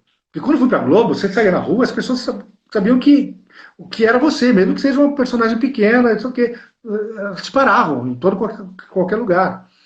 E aí você começa, daí assim, aí você é chamado para ir ao restaurante, às vezes você não precisa pagar a conta, porque o cara vai tirar foto, vai botar lá no coisa, você é chamado para pré-estreia, você é chamado para. Você vai pegar um avião, o cara te põe na fila, você não pega a fila, você vai ao banco, o caixa fala assim, não, pode deixar aí que eu faço para você. Então você começa a ter uns privilégios, né, que você começa a achar que você é um pouco melhor do que os outros. E aí que Isso a porca torce o rabo. Né? A maioria dos atores, eu vi muita gente subir como um meteoro e da mesma maneira cair e ir para o fundo do poço e ser esquecido. Eu Mas vi isso te muita gente trouxe, assim. você chegou a ter essa sensação de deslumbramento? Tive. Em algum momento tive isso, e mesmo quando eu fiz a novela Marina, e depois eu fiquei um ano desempregado. Eu fiz a Marina, que foi um personagem legal, eu falei, não, você vai entrar na próxima novela. Ah, tá, maravilha. Já era para ser pro mês que vem. Ah, não, você não vai entrar nessa, você vai entrar na das 7. Ah, não, você vai entrar na das 6. Eu fiquei um ano esperando essa novela aparecer. E aí, né, graças a Deus eu tinha um dinheiro que eu tinha guardado, né, e deu para me manter durante esse ano. Porque é aquela coisa, se você não trabalha, se você não guarda, você fica desempregado, você volta a estaca zero, meu. Uhum. Né? Eu nunca tive, não tinha minha família classe média. Meu pai trabalhava, ganhava um salário, pagava as contas, nunca fui de sobrar. Né? Então, eu tive essa possibilidade de ter esse ano aí segurando as pontas. Né? E aí me chamaram para fazer uma novela chamada Mania de O Querer? Amor. Como chama? Não. O Amor. Nossa, esqueci, posso lembrar. O Amor é Nosso. Do, foi com o Fábio Júnior e com a. Não lembro agora. Faz tanto tempo, 1981. Desculpe. Não Tá? tem problema. E aí o autor era o Roberto Freire, né, que nunca tinha escrito uma novela, né, e aí botou 80 personagens. Geralmente uma novela tem 40, 50, hoje em dia até mais, né, porque tem vários autores, né, eles têm uma capacidade maior de administrar e já tem um conhecimento, uma sabedoria de como fazer uma novela, já tem uma metodologia. Antigamente era, vamos lá, vamos ver no que dá. Né? E o cara botou 80 atores. Só que chegou no meio da novela, não estava fazendo sucesso, ele não sabia o que fazer com um monte de gente. Ele, né, o diretor, o autor, né, a direção da casa, falou assim: olha, tira metade do elenco. E eu estava nessa metade. Né? Então, assim, muito louco, né? Meu E eu Deus. entrei né, pela porta da frente da Rede Globo e saí pela porta dos fundos. E isso eu, enquanto ator, enquanto, né, a minha carreira, a minha história, não, isso não pode acontecer, né? Então aquilo ficou uma indignação dentro de mim que eu não aceitava aquilo, né? Que tem a ver com o nosso ego, né? Não, eu não aceito isso, né? Eu mereço mais do que isso. E só fui perceber isso uns 7, 8 anos depois. Falei, cara, que bom que eu saí pela porta dos fundos, né? Eu me descobri como outra pessoa, né? Então, às vezes a gente tem o sucesso é muito bom, mas ele te aprisiona, né, num pedestal ou numa redoma, enquanto ser, né, que você se perde. Eu vejo muito isso. Não só na arte. A arte né, ela está muito mais em evidência que qualquer outra profissão. Mas em qualquer lugar que você vá, se a pessoa está lá naquilo lá, ela está naquela casca, ela está presa. A percepção do sucesso veio na Globo. Mas e a percepção da TV? Quando você, porque né, é natural que você, enquanto criança, não soubesse o que estava acontecendo. Mas quando é que você passou a saber que estava na televisão, que você era um ator e que existia ficção e realidade? Enquanto ator de TV, eu acho que eu não cheguei até essa consciência né, me vendo lá para trás, olha, eu não tinha consciência disso. A gente é muito jovem, né? É lógico que eu comecei a trabalhar desde pequeno e isso, né, foi minha profissão durante muito tempo. Então, dos 8 anos até os 20 anos de idade, quando eu fui para a Globo, né, já tinha 12 anos de carreira. Não é muito, mas também não é pouco, né? Mas enquanto capacidade de assimilar psicologicamente, ou do quanto você é enquanto ser humano, e ter essa percepção do que é o sucesso, do que é a TV, da importância que você tem, isso eu acho que eu não tive essa consciência. Tive só depois que saí dela. Né? E você começa a olhar de fora, você percebe o que é aquele veículo. Né? Que é uma máquina de fazer doido, na verdade. Né? A máquina da TV, ela te engole. Né? Porque tem todo um processo que te pasteuriza. Né? Eu me lembro quando fui fazer, uma das coisas que eu fiz, que foi, logo quando tinha uns 24 anos de idade, eu fui fazer telecurso segundo grau. Né? Fazer peças de teatro, uma peça de teatro completamente alternativa, e depois fui fazer o telecurso segundo grau, onde o fio do cabelo não podia sair do lugar. Era um bonequinho que falava. Né? Eu apresentava aulas de matemática. Tinha um professor que dava as aulas e eu era o cara. Né? Então, assim, você tinha que fazer tudo certinho, bonitinho. Você não podia sair fora 1 milímetro.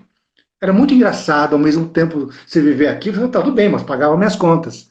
Então, a gente, enquanto ator, enquanto pessoa, a gente sempre passa por isso. Ah, mas eu preciso pagar minhas contas. Ah, eu preciso pagar minhas contas.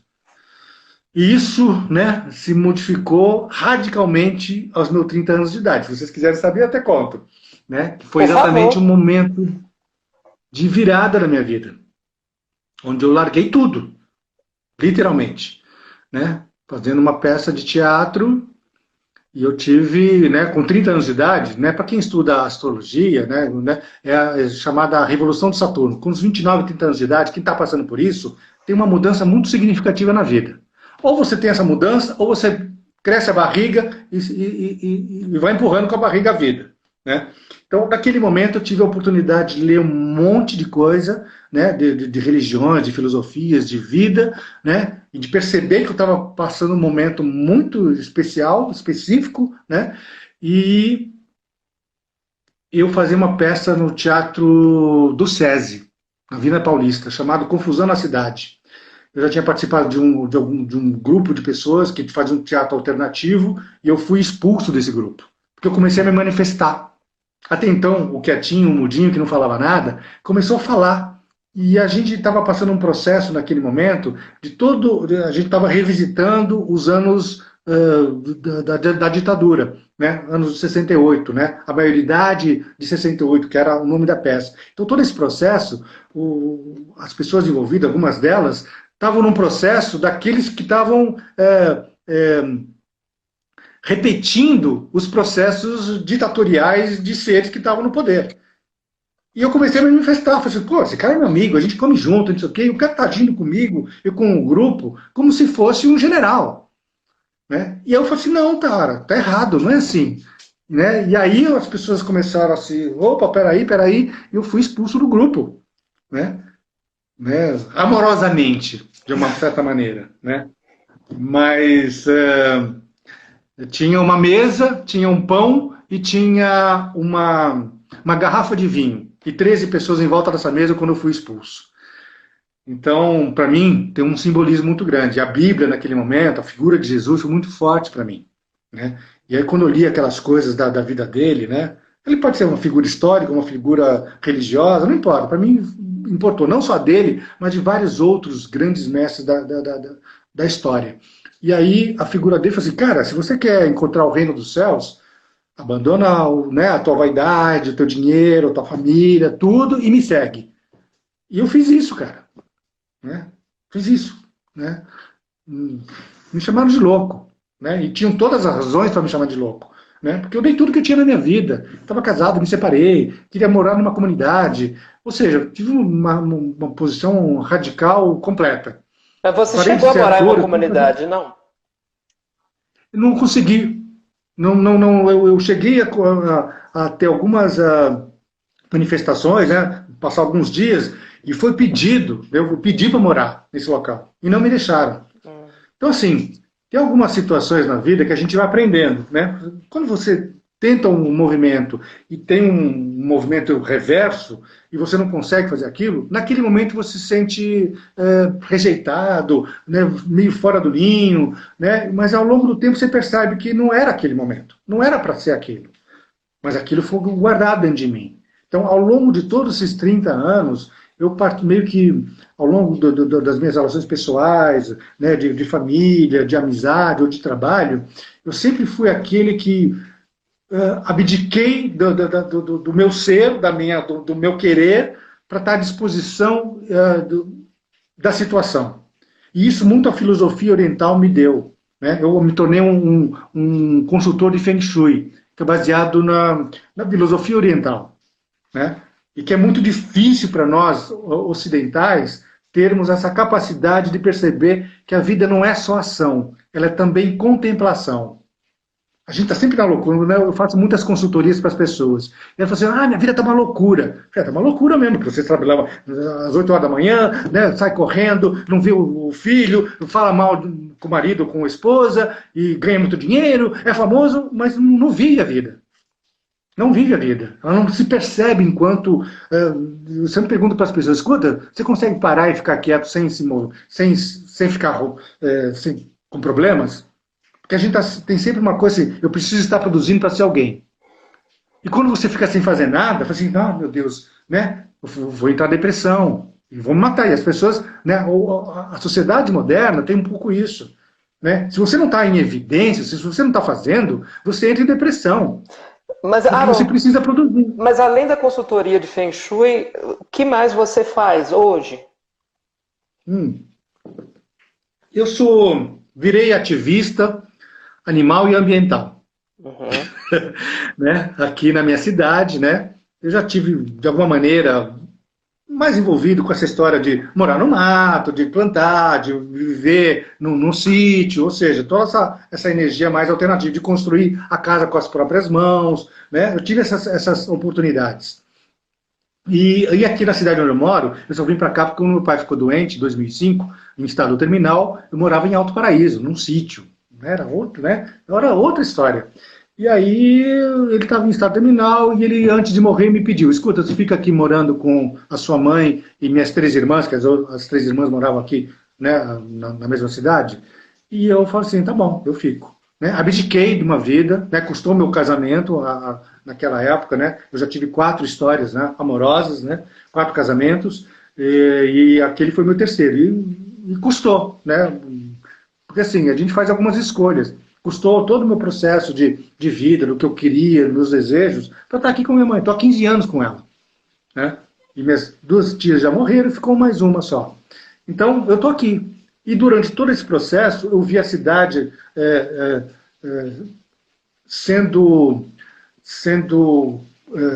conivente com o descaso com o meio ambiente e com os animais, principalmente. Então eu fui contra o rodeio, consegui parar o rodeio aqui, já fui ameaçada de morte, já me pegaram, já me agrediram, já me xingaram. Cara, você não, né, ativista ambiental no Brasil, né, ativista bom, é ativista morto. Não é de rir, mas né? é uma frase... Infelizmente é essa energia, porque a gente não tem essa capacidade de perceber o quanto o meio ambiente está sendo vilipendiado. Né? E eu me manifestei com os animais, com outras situações, com poluição do rio, com corte de ar, um monte de coisa. E aí, de alguma maneira, as pessoas gostam de mim, pelo trabalho que eu desenvolvo, voluntariamente, e outras pessoas, geralmente do poder público, me odeiam. E quem a segue, né? Porque você fica apertando o calo delas. Então já arrumei encrenca aqui com metade da cidade. Agora, a outra metade, legal, Haroldo, né? Mas assim, quando você se expõe muito, você também tem um retorno, tanto positivo quanto negativo. E isso vale para o trabalho de um ator também, né? Tem muita gente que vai te gostar e muita gente que vai te odiar, vai ser o hater da vida, né? Ah, o cara é bonitinho demais, o cara faz sucesso, o cara tá com tal pessoa, e ele vai lá te esculachar, porque ele não se resolveu. Então, hoje em dia, a energia da internet ela é muito maluca, porque deu voz a todo mundo. Então, todo mundo atrás do computador pode falar o que quiser, e não é bem assim. Tem várias pessoas que aqui já me caluniaram, já me injuriaram, e eu nunca processei ninguém. Por quê? Nunca. Porque o meu coração diz assim, cara, não é isso. Tá? Eu podia estar milionário, tem mais de 100 pessoas, que eu tenho tudo anotado, os prints da vida. Eu nunca sentei na frente de um promotor, do juiz, nada disso, eu vou chamar um advogado para isso. Eu espero que essas pessoas algum dia percebam que isso que elas estão fazendo faz mal para elas. Porque elas estão criando, né? Isso é ciência, é geração, é ação e reação. O universo trabalha dessa maneira. Se você manda um recado, esse recado volta para você, nem sempre pela mesma pessoa. A sua iniciativa te dá aí.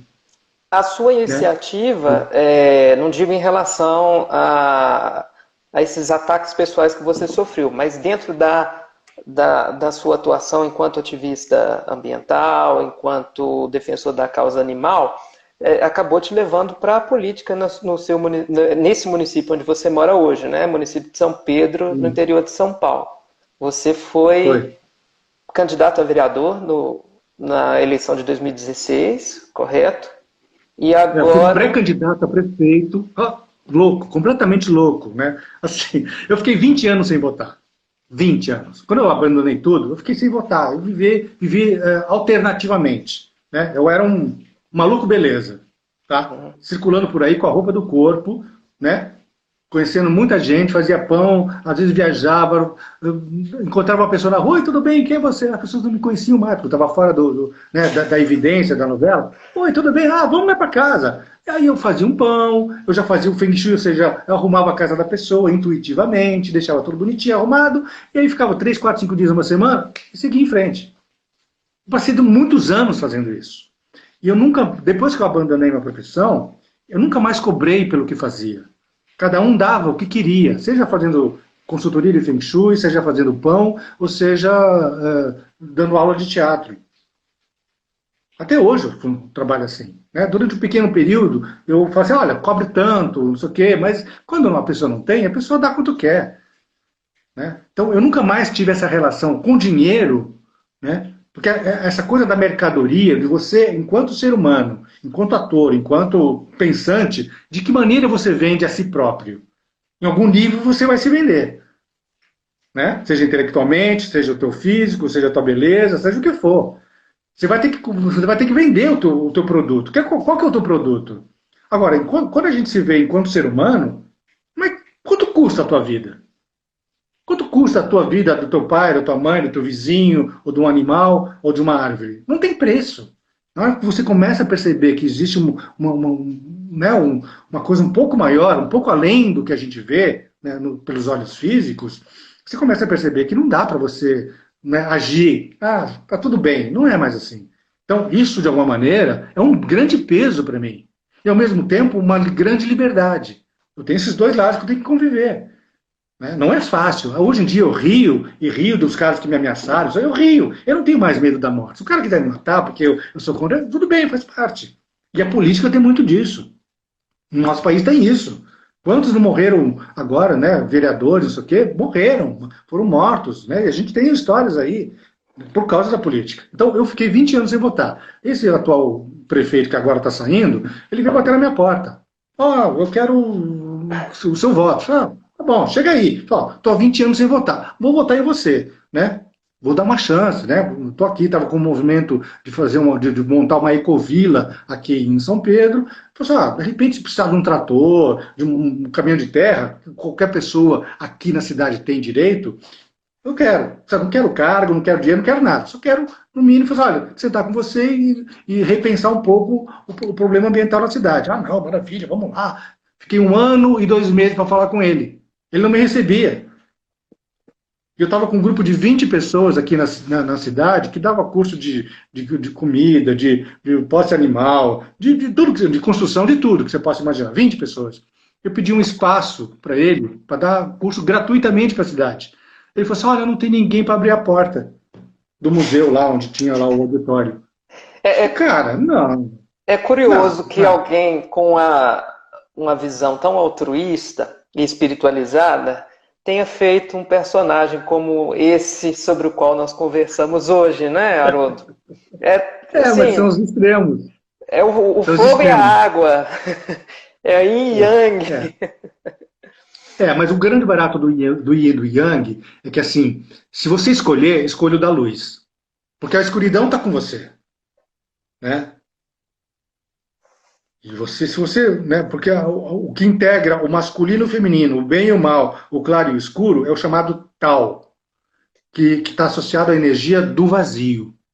O nosso ego, ele está sempre preenchendo. Então você compra um quadro para botar na parede, um abajur, uma planta, uma mesa, você compra um carro, você viaja, você tem sexo, você tem dinheiro, você tem tudo aquilo. Você preenche a tua vida. E quando você fala do vazio, você fala da morte, do ego. Que isso para um ator é a morte. Vai falar para ele que ele não pode ser vaidoso, que ele não pode andar na moda, que ele não pode ter a Ferrari dele, que ele não pode morar numa cobertura de Copacabana, que ele não merece o sucesso e tudo que venha junto com isso. Para ele é morte. Essa sua colocação é a mesma coisa que dizer que você não voltaria para a TV? Pois é, né? A entrada na política tem a ver com isso. Se eu voltar para a televisão, ou para o teatro, ou para o cinema, tem um pouco dessa carga de energia que é a máquina, o sistema, que vai te engolir, você é mais um. E para você expressar eventualmente o teu bem, você vai bater de frente com situações e falar, olha, cara, você vai ter que fazer tal coisa aqui e abdicar daquilo que você acredita. Então, assim, se você vai trabalhar na Rede Globo, quem vai pagar o teu salário? É a Coca-Cola, é o McDonald's, ou qualquer outra grande empresa, e a maioria delas está pouco se lixando para o meio ambiente. Então, eu, como pensador, como figura aqui na minha... quem me paga? Então, você tem que ficar quieto. Você não pode falar.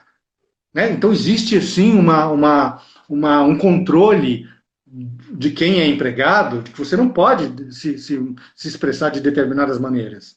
Né? Então, eu, graças a Deus, eu tenho essa liberdade de falar o que eu quiser. Lógico que eu levo bordoada, né? Mas o grande barato da coisa é que eu nunca fui processado, nunca processei ninguém e nunca fui processado, porque não atinjo a figura pessoal. Eu falo de ideias ou de problemas que estão acontecendo na nossa cidade ou no nosso país. Aqui na cidade, que é uma cidade de 40 mil habitantes, você encontra com essas pessoas, com os problemas do dia a dia. Eu sou paulistano, mas toda vez que eu vou para São Paulo, você é mais um. Você vê o problema do Rio Tietê, extremamente poluído, né? Você chega na cidade, é uma camada preta de poluição, você vê a pobreza, você vê a riqueza, você vê o assalto, você vê a violência, e às vezes você se sente impotente para isso. E aqui, enquanto figura, enquanto cidadão, eu consegui várias pequenas coisas, né, me manifestando. Eu já fiquei na frente de um trator para não derrubar a árvore. E via um monte de gente na praça rindo na minha cara. Percebe? Quando, na verdade, deveriam estar todo mundo na frente do trator. Então, hoje a gente teve um plantio. Hoje a gente fez um plantio aqui, perto de casa, aqui, a 2 quadras daqui, a gente fez um plantio. Eu vi no seu perfil. Tudo certo, cara, né? E é isso. Assim, eu exerci uma personagem durante esse tempo todo, que é o que fica denunciando, que é o que fica acusando, que é o que fica falando, cara, porque não tem outro jeito. Eu fiz um catatal de coisas ao Ministério Público para dizer, olha, tá com problema. E o problema ambiental não dá em nada. Não dá em nada. Você vê o problema federal, o ministro do Meio Ambiente que a gente tem, o cara está destruindo tudo e todo mundo ri. Então, quando você se manifesta enquanto cidadão, enquanto ator, né, ou enquanto artista, né, você vai, ou ativista, você vai levar a bordoada, de alguma maneira. Né? Você vai ser taxado de esquerdista ou daquilo e tal. E foi um dos processos que eu vivi nesse processo político. Eu já paguei o meu karma com política, não quero mais. Achei que a política podia ser uma forma de ajudar a fazer as coisas acontecerem. Mas não, existe uma egrégora densa, materialista, em todas as esferas do poder, que você não entra, você bate e volta. Isso aconteceu comigo. Agora entendi, valeu, obrigado. Então, eu não sei se eu conseguiria voltar para a arte de representar. Quando você falava sobre a saída dos palcos, da televisão e depois dos palcos, mais propriamente o seu convite para deixar aquela peça teatral que você faria, o Tiago Leonardo comentou aqui, nosso administrador, comentou se ali nascia o seu vínculo com a política, mas na verdade a política do ponto de vista eleitoral, você ficou distante dela, na verdade, né? Mas a sua atuação política, não enquanto processo de escolha, sempre foi muito presente na sua vida. Quando eu larguei tudo e resolvi não mais votar, a gente vive num país democrático, de uma lista de 30, dos 30 maiores, das maiores democracias, onde o nosso país é o único onde você é obrigado a votar. E quando eu falo assim, olha, não voto, porque eu sou a favor do voto facultativo. E você não ser obrigado. Né? Porque hoje em dia, se você não votar, você não pode prestar concurso público, não pode pedir empréstimo, não pode um monte de coisa, não pode nem viajar para o exterior, não pode nem tirar passaporte. Ou seja, eles te cercam de um jeito que você fica atrelado a tudo isso. E qual é a nossa força enquanto cidadãos? A gente não tem isso. Né? A gente é levado nessas grandes manifestações, tira aquele presidente, né? Por grupos que estão interessados nas suas próprias agendas. E a gente é massa de manobra. Então, para você não ser essa massa de manobra, às vezes você fica alheio a tudo isso. Não, você ainda continua como uma força política. O fato de você não votar é uma atitude política. Né? E quando eu votei, eu fui o pior, entre aspas, dos cidadãos, porque eu cobrei. Né? E os caras não querem isso. Um cara que cobra, que vai. Né? Eles não querem. Porque eles querem, né, ganhar bem, não ter muito compromisso, a lei a gente passa por cima. Né? É o que a gente vê todo dia. É todo dia.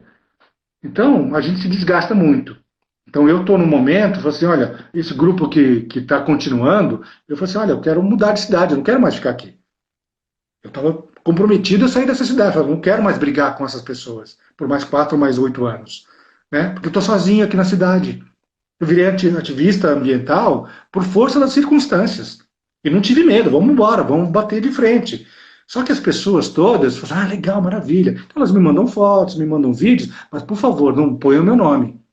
Porque ou trabalha no poder público ou porque tem comércio. E vai sofrer algum tipo de perseguição. Então a gente, enquanto ser humano, a gente às vezes tem muito medo. É mais fácil você pegar um artista e falar mal dele ou bem dele do que você agir de acordo. É mais fácil você falar da personagem que está ali na TV do que você ver os seus próprios quarentinhas da vida. Mas além de toda essa sua trajetória, que eu não sei se você está conseguindo acompanhar os comentários, nós estamos recebendo vários aplausos sobre a sua iniciativa. Dentro da arte ficou alguma coisa? Não da arte televisiva, mas você ainda se dedica a uma carreira artística autônoma, por exemplo? Pois é. Durante esse período, nesses 30 anos, né, desde 1990, quando eu larguei tudo, eu dei alguns cursos de teatro. E alguns deles baseados num livro chamado O Mercador de Veneza. Quando eu fiz minha última peça, né, eu larguei tudo, né, foi muito maluco. Eu estava envolvido com um grupo esotérico, né, e eu fui passar meu 30º aniversário nesse local. Eu fui numa segunda-feira, na quarta-feira eu tinha que voltar para o Teatro do SESI, para fazer a personagem. Eu fazia a personagem masculina principal, né, ganhava um dinheirinho legal, né, estava casado, meu primeiro casamento, estava com um filho, né, tudo certo, entre aspas, tudo certinho. E um dia eu estava no palco, e com todos aqueles estudos, né, tinha acabado de ser expulso lá daquele grupo alternativo e fui chamado por um desses que me mandaram embora, né, fui indicado para fazer essa peça lá no Teatro do SESI. Eu estava um dia em cena e me passou uma coisa assim, veio assim, um vazio que passou por mim e eu via esse Haroldo, esse ator, falando, eu via lá de dentro, eu via esse ator repetindo as frases mecanicamente para o outro ator que estava em cena. E aquilo passou em mim e falei assim, olha, eu vou morrer agora. E eu percebi, e aquilo passou, foi 1,5 segundos, e a peça continuou. Eu percebi como se tivesse passado um vazio, uma morte, ou uma situação. Eu falei, olha, que engraçado, essa figura que está repetindo não é aquela pessoa que está lá dentro. A gente é apenas um papagaio, a nossa mente é um papagaio. Né? A gente está sempre repetindo frases feitas de outras pessoas, de outros pensadores, de uma série de coisas. Você esquece de viver a sua própria vida. Então, naquele momento, eu percebi isso. E aí me deu um clique na vida. Eu falei assim, olha, não é isso que eu quero. Né? E aí, no 30º aniversário, na quarta-feira, eu tinha que estar de volta. E eu fiquei nessa comunidade. Eu não voltei para a peça. Falei, cara, cadê o Haroldo? Não sei o quê. Ligaram para lá, cadê o Haroldo? O Haroldo não vinha, o Haroldo não vinha. Fiquei na quarta, quinta, na sexta-feira eu voltei, porque o tal lá do mestre lá da comunidade falou assim, Haroldo, volta lá para lá, né, a cidade, resolve os teus problemas, depois você volta, se quiser morar aqui. Eu falei, tá bom, né, porque o pessoal tá ligando aqui, tá rolando um estresse. Então tá bom, eu voltei. Eu voltei, né, voltei lá, minha esposa na época não estava meio que entendendo nada, cheguei em casa tal, e já fui direto pro teatro. Cheguei lá, tava um peso assim, né, porque eu estava quase 3 dias, né, sem voltar. E a peça continuou, né, um ator que ficou lendo no primeiro dia o texto, foi lendo, 500 pessoas na plateia, porque era um espetáculo gratuito. E aí, quando eu cheguei, metade do elenco falou assim, pô, Haroldo, que bom, que maravilha, que você voltei, o que aconteceu, né? E a outra metade, tipo assim, quem é esse maluco, antiprofissional, babaca, e sabe-se lá o que mais que pensaram. Né? É a quarentinha. E eu fui falar com o diretor. Mas assim, eu estava vivendo um momento muito específico e especial na minha vida, naquele momento. Eu fui falar com o diretor, eu falei, olha, você já foi substituído, né? Aquele rapaz que fazia lá uma personagem, né? Falava que tinha 3 falas, né? Ele ficou lá, não sei o quê, hoje ele já está decor e ele vai fazer a personagem. Eu falei, tudo bem, eu faço o que ele fazia, respondi para ele, né? Eu faço o que ele está fazendo e eu não quero receber um tostão. Aí ele quis um olhão desse tamanho, falou, olha, mas como? Como é que é isso, né? Não, é verdade, não quero receber um tostão. Não, você tem que trabalhar aqui, você tem que receber. Ah, tá, tudo bem. E aí o cara continuou depositando o dinheiro lá, e fiquei mais 2 meses trabalhando lá. E um dia um amigo meu, um diretor, né, que já morreu também, que era muito amigo do Antônio Bujanra, falou assim, olha, tem um projeto chamado Mercador de Veneza, que eu quero fazer, nem que seja com a roupa do corpo, na Praça da Sé. Assim, é isso que eu quero. Passar o chapéu, né? De ter essa visão romântica, de só ser remunerado de acordo com o seu trabalho. E não porque você é famoso, porque você é bonitinho, porque, né? É pelo trabalho em si. Né? E estar em contato direto com o povo, na praça. Né? Então, essa era uma utopia que eu tinha. Né? E, de repente, foi se materializando. Depois de um mês e meio, né? Eu já com pastinha debaixo do braço, correndo atrás de veludo, do Teatro Municipal e tal. A gente estava com uma sala de ensaio, 20 atores, figurinista, todo mundo, e a gente não ensaiava. E aí o que aconteceu? Né? Eu falei, olha, aí eu falei assim, se não tiver o salário eu não vou, se não tiver o veludo eu não vou, não sei o quê. Eu falei assim, vamos começar a ensaiar? A gente só ficava lá falando do que poderia ser. Falei, um mês e meio, vamos começar a ensaiar a peça. A gente chama possíveis patrocinadores, apresenta alguma coisa, né, um mínimo de trabalho. Não, ninguém quis. O cara queria o salário, o cara queria veludo, o cara queria o Teatro Municipal. Eu falei, olha, muito obrigado, até qualquer dia. Nunca mais quis ir num palco. Então esse foi o meu fim de carreira. Né? E essa peça ficou muito dentro de mim. Eu fui para casa, né, não sei o quê, eu fiz uma adaptação diferente, porque a peça não seguiu, parou tudo ali. Né? Eu fiz uma nova adaptação, mexi e tal, né? Retraduzi, e depois ficou parada. Alguns anos depois, voltou dentro de mim, veio o I Ching, a Bíblia, a Cabala, todo o conhecimento espiritual que eu vivenciei durante aqueles anos todos, eu sentei e escrevi um livro chamado Alquimia de Shakespeare, uma viagem mística através da peça Mercador de Veneza. Foi impresso? Foi impresso... Não, ele foi impresso alternativamente. Eu tirava xerox e fazia capa com uma coisa, costurava a capa e vendia. Então quanto custa a coisa? Dá quanto você quiser. Sim. Você sai das artes cênicas para a arte literária e para o artesanato, né? A costura dessa capa. Bem artesanal mesmo, bem fora do sistema. Né? Haroldo. Então, assim, eu tenho levado a minha vida desse jeito. Diga. É o seguinte, nós já estamos no finalzinho e como eu fiz a promessa para os nossos seguidores de que nós leríamos comentários e faríamos perguntas, acabou que é muito envolvente a sua história e com isso acabaram passando alguns comentários. Mas vamos lê-los agora, muitos interessantíssimos que não podem escapar. E eu vou tentar passar por eles sem encerrar a live acidentalmente. Tá bom. A Silvana Maria Carneiro disse que assistiu a segunda versão da Viagem na Globo, mas que ouviu dizer que na primeira versão, feita pela Tupi, em que você participou como Dudu, não é? O Dudu... Dudu? Não, Dudu foi da Viagem, Isso, você era filho do Altair Lima. Ela ouviu dizer que... aconteciam fenômenos sobrenaturais no set de filmagem, verdade ou boato? Aparentemente sim, né? Até mesmo Altair Lima, né, que fazia a figura, né, do cara que ia morrer, que tinha contato e tal, né, com os espíritos, ele chegou um momento lá que ele estava vendo coisas. Eu não sei se era verdadeiro ou não, né? Então, esse é um dos problemas com relação à nossa energia enquanto atores, né? Quando a gente é uma esponja. Quando a gente está aberto, a gente capta tudo. Seja da tua personagem, tudo aquilo que está refletindo aquela energia que você está passando. Né? Então, você faz um bandido quarentinha, é muito possível que tivesse lá uma legião de quarentinhas, né, na minha aura. É bem possível, eu não sei. Né? Talvez eu não visse, mas talvez tivesse. Então, às vezes, a gente carrega para dentro da nossa vida, nossa história, essas energias. É muito louco, né? Porque são coisas que não dá para você, não dá para você mensurar, porque ela não é visível. Então, quem tem uma intuição, quem tem uma clarividência, quem ouve, quem sonha, né? Eu já tive vários sonhos premonitórios, né? Então, a minha via é via sonho. Então, eu já vi muita coisa que acontecia, né? Então, cada um tem essa capacidade, que às vezes ela é menos visível, menos expressa, porque a gente está na loucura do mundo. Se você Uhum. se permitir ouvir, você tem acesso a tudo isso. Então, a minha tarefa enquanto ser humano, né, enquanto ser vivente, é estar ligado nisso. E quem tiver à minha volta, e quem quiser, através do trabalho que eu desenvolvo e proponho, é também estar atento a isso. Né? Para a gente se desenvolver enquanto ser humano, enquanto ser espiritual, que tá cuidando muito mal da terra em que vivemos. Né?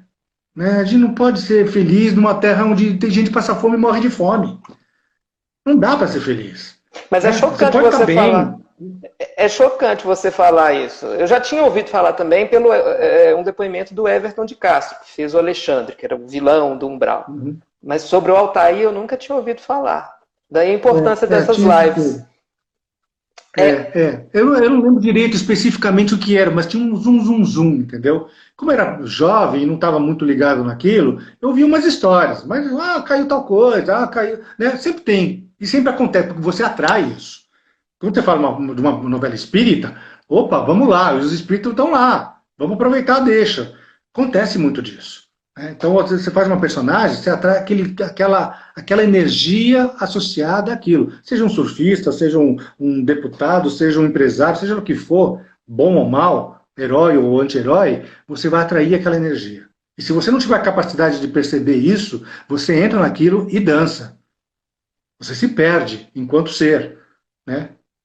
E aí você viaja na maionese e vai para caminhos que, seja para droga, seja para bebida, né? Porque a gente, como a gente é artista, a gente, de alguma maneira, a gente atrai toda essa energia do que está acontecendo no mundo. A gente é essa antena, né? E na hora que a gente expressa isso, a gente é de vanguarda, a gente é mais, né, antenado, a gente faz e acontece, a gente tem a liberdade de fazer tudo. Só que nem tudo que a gente faz é bom enquanto, vou lá e faço, aconteço, né? Não é legal, porque você está criando um karma para você, nem sempre positivo. Né? E aí você tem, não só com você essa responsabilidade ou irresponsabilidade, mas também com todos aqueles que estão assistindo você, vivendo. Né? Frases motivadoras Vida 21. Primeiro pergunta a você se você esteve presente em Araxá na homenagem que o elenco de Dona Beija recebeu do governo de Minas Gerais. Não. Recebi nada. Nenhum obrigado. Faz parte, eu não sei, não rolou. Né, às vezes acontece essas coisas. Né? Como eu não fazia parte, né? Acho que meu nome nem aparece nos créditos da Dona Beija, se não me engano. Mesmo, isso eu nunca parei para observar. Não tem. Porque eu entrei depois, e depois eles não iam mudar, só para inserir lá, entendeu? E tudo bem, não tem problema. Né? É lógico que você, enquanto ator, o teu nome esteja lá, não sei o quê. Então, assim, esse aqui não tem nome, não é ninguém. Por mais que tenha sido importante lá, personagem e tudo. Então, acontece essas coisas, não tem problema. Faz parte. Bom, pessoal, acho que hoje essa live, inclusive, foi longa porque tínhamos muita coisa a abordar, não só a história da Beija, mas a história do Haroldo e da televisão brasileira que caminham juntas, não é, Haroldo? Inevitavelmente. Então, só me resta agradecer. Agradecer ao Haroldo pela grande oportunidade de termos aprendido tanta coisa com ele, pela simpatia com que fomos tratados. Agradecer a você que está sempre com a gente aos domingos, assistindo as nossas lives, matando sua curiosidade, participando. Vou agradecer em especial a alguns seguidores que nos auxiliaram com a divulgação da live de hoje. O Maurício Ferreira, lá de Belém do Pará, o Emerson Thiago Jati Navarro, de Coelho Neto, no Maranhão, o Edson Vilares, de Cruzeiro, em São Paulo, e eu, né, de coração, tenho que agradecer ao Tiago Leonardo, que é a nossa força motriz, o nosso timão condutor desse canal. Gente, muito obrigado por tudo. Haroldo, tem um recado a dar, por fim? Quer divulgar as plataformas em que você divulga, em que você apresenta essas ideias? Tem muita gente perguntando por que você não tem um canal sobre ecologia no YouTube. Já me pediram isso, né?